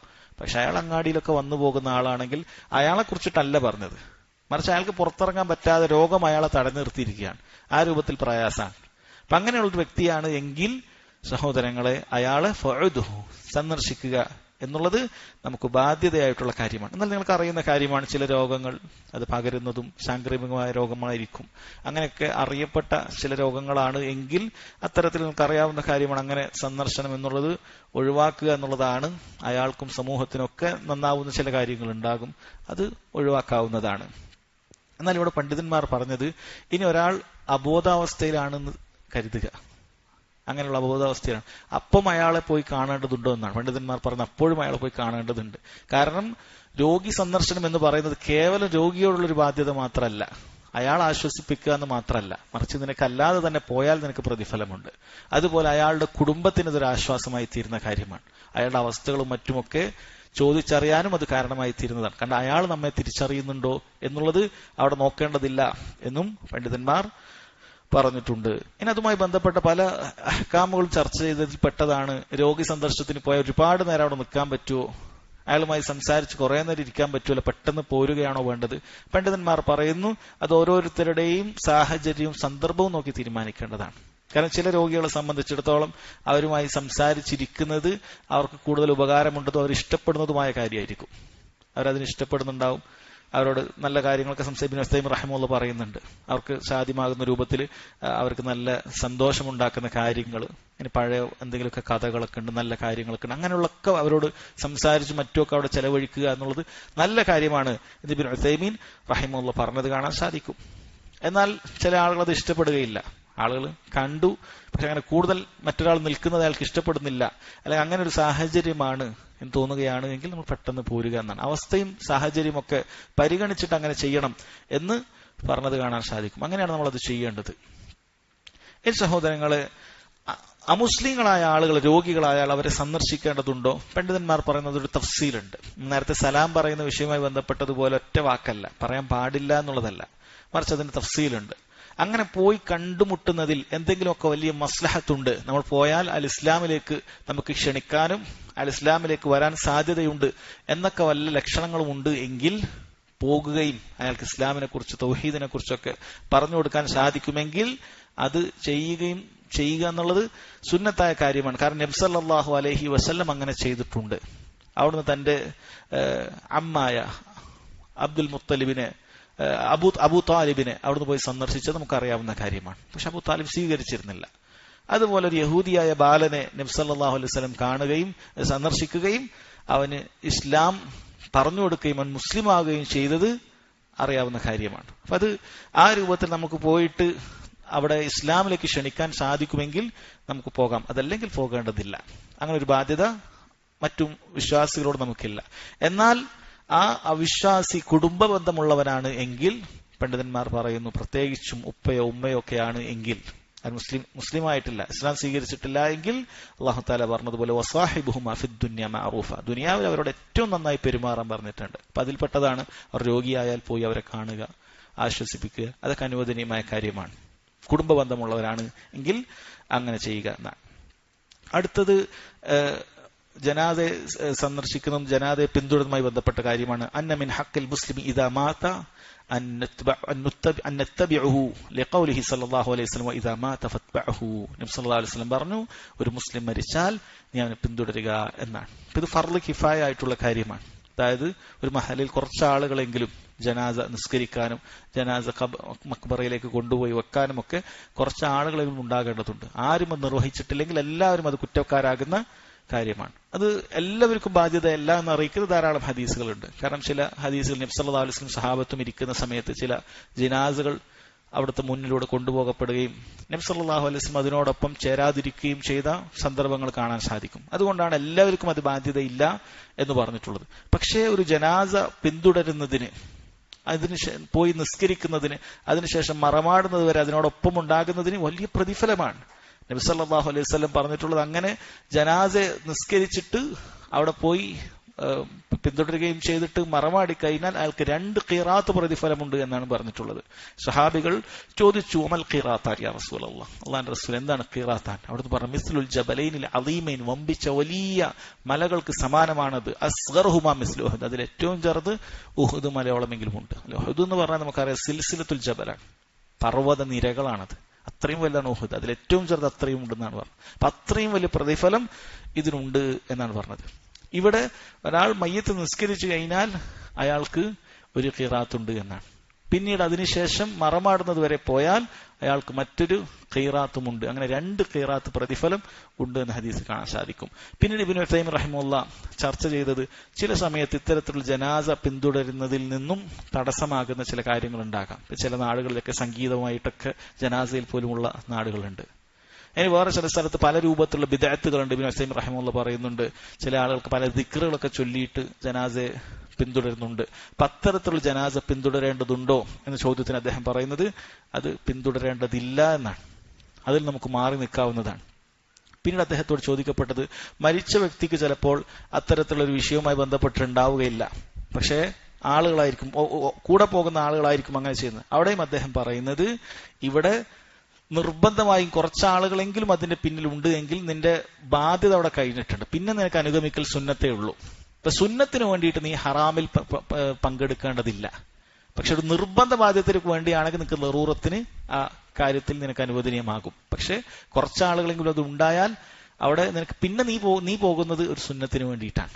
അപ്പൊ അങ്ങനെയുള്ള സാഹചര്യത്തിൽ അവിടെ ഒരു ഹറാമ് നിലനിൽക്കുന്നുണ്ട് എങ്കിൽ നീ അതിന് പോയി പങ്കെടുക്കേണ്ടതില്ല എന്നാണ് ഇബ്നു ഉസൈമീൻ റഹിമഹുല്ലാഹ് പറഞ്ഞിട്ടുള്ളത്. ഇതാണ് ഈ 6 ബാധ്യതകളെ കുറിച്ചിട്ടുള്ള ചുരുങ്ങിയ വിശദീകരണം. ഇൻഷാ അല്ലാഹ് അടുത്ത ക്ലാസ്സുകളിൽ ബാക്കിയുള്ള ഹദീസുകൾ നമുക്ക് വായിച്ചു തുടങ്ങാം. അല്ലാഹു സുബ്ഹാനഹു വ തആല തൗഫീഖ് ചെയ്യുമാറാകട്ടെ. വഹദാ വല്ലാഹു തആല അഅലം വസല്ലല്ലാഹു അലാ നബീന മുഹമ്മദ് വഅലാ ആലിഹി വസഹ്ബിഹി വസല്ലം. സുബ്ഹാനകല്ലാഹുമ്മ ബിഹംദിക അഷ്ഹദു അൻ ലാ ഇലാഹ ഇല്ലാ അൻത അസ്തഗ്ഫിറുക വഅതൂബു ഇലൈക്.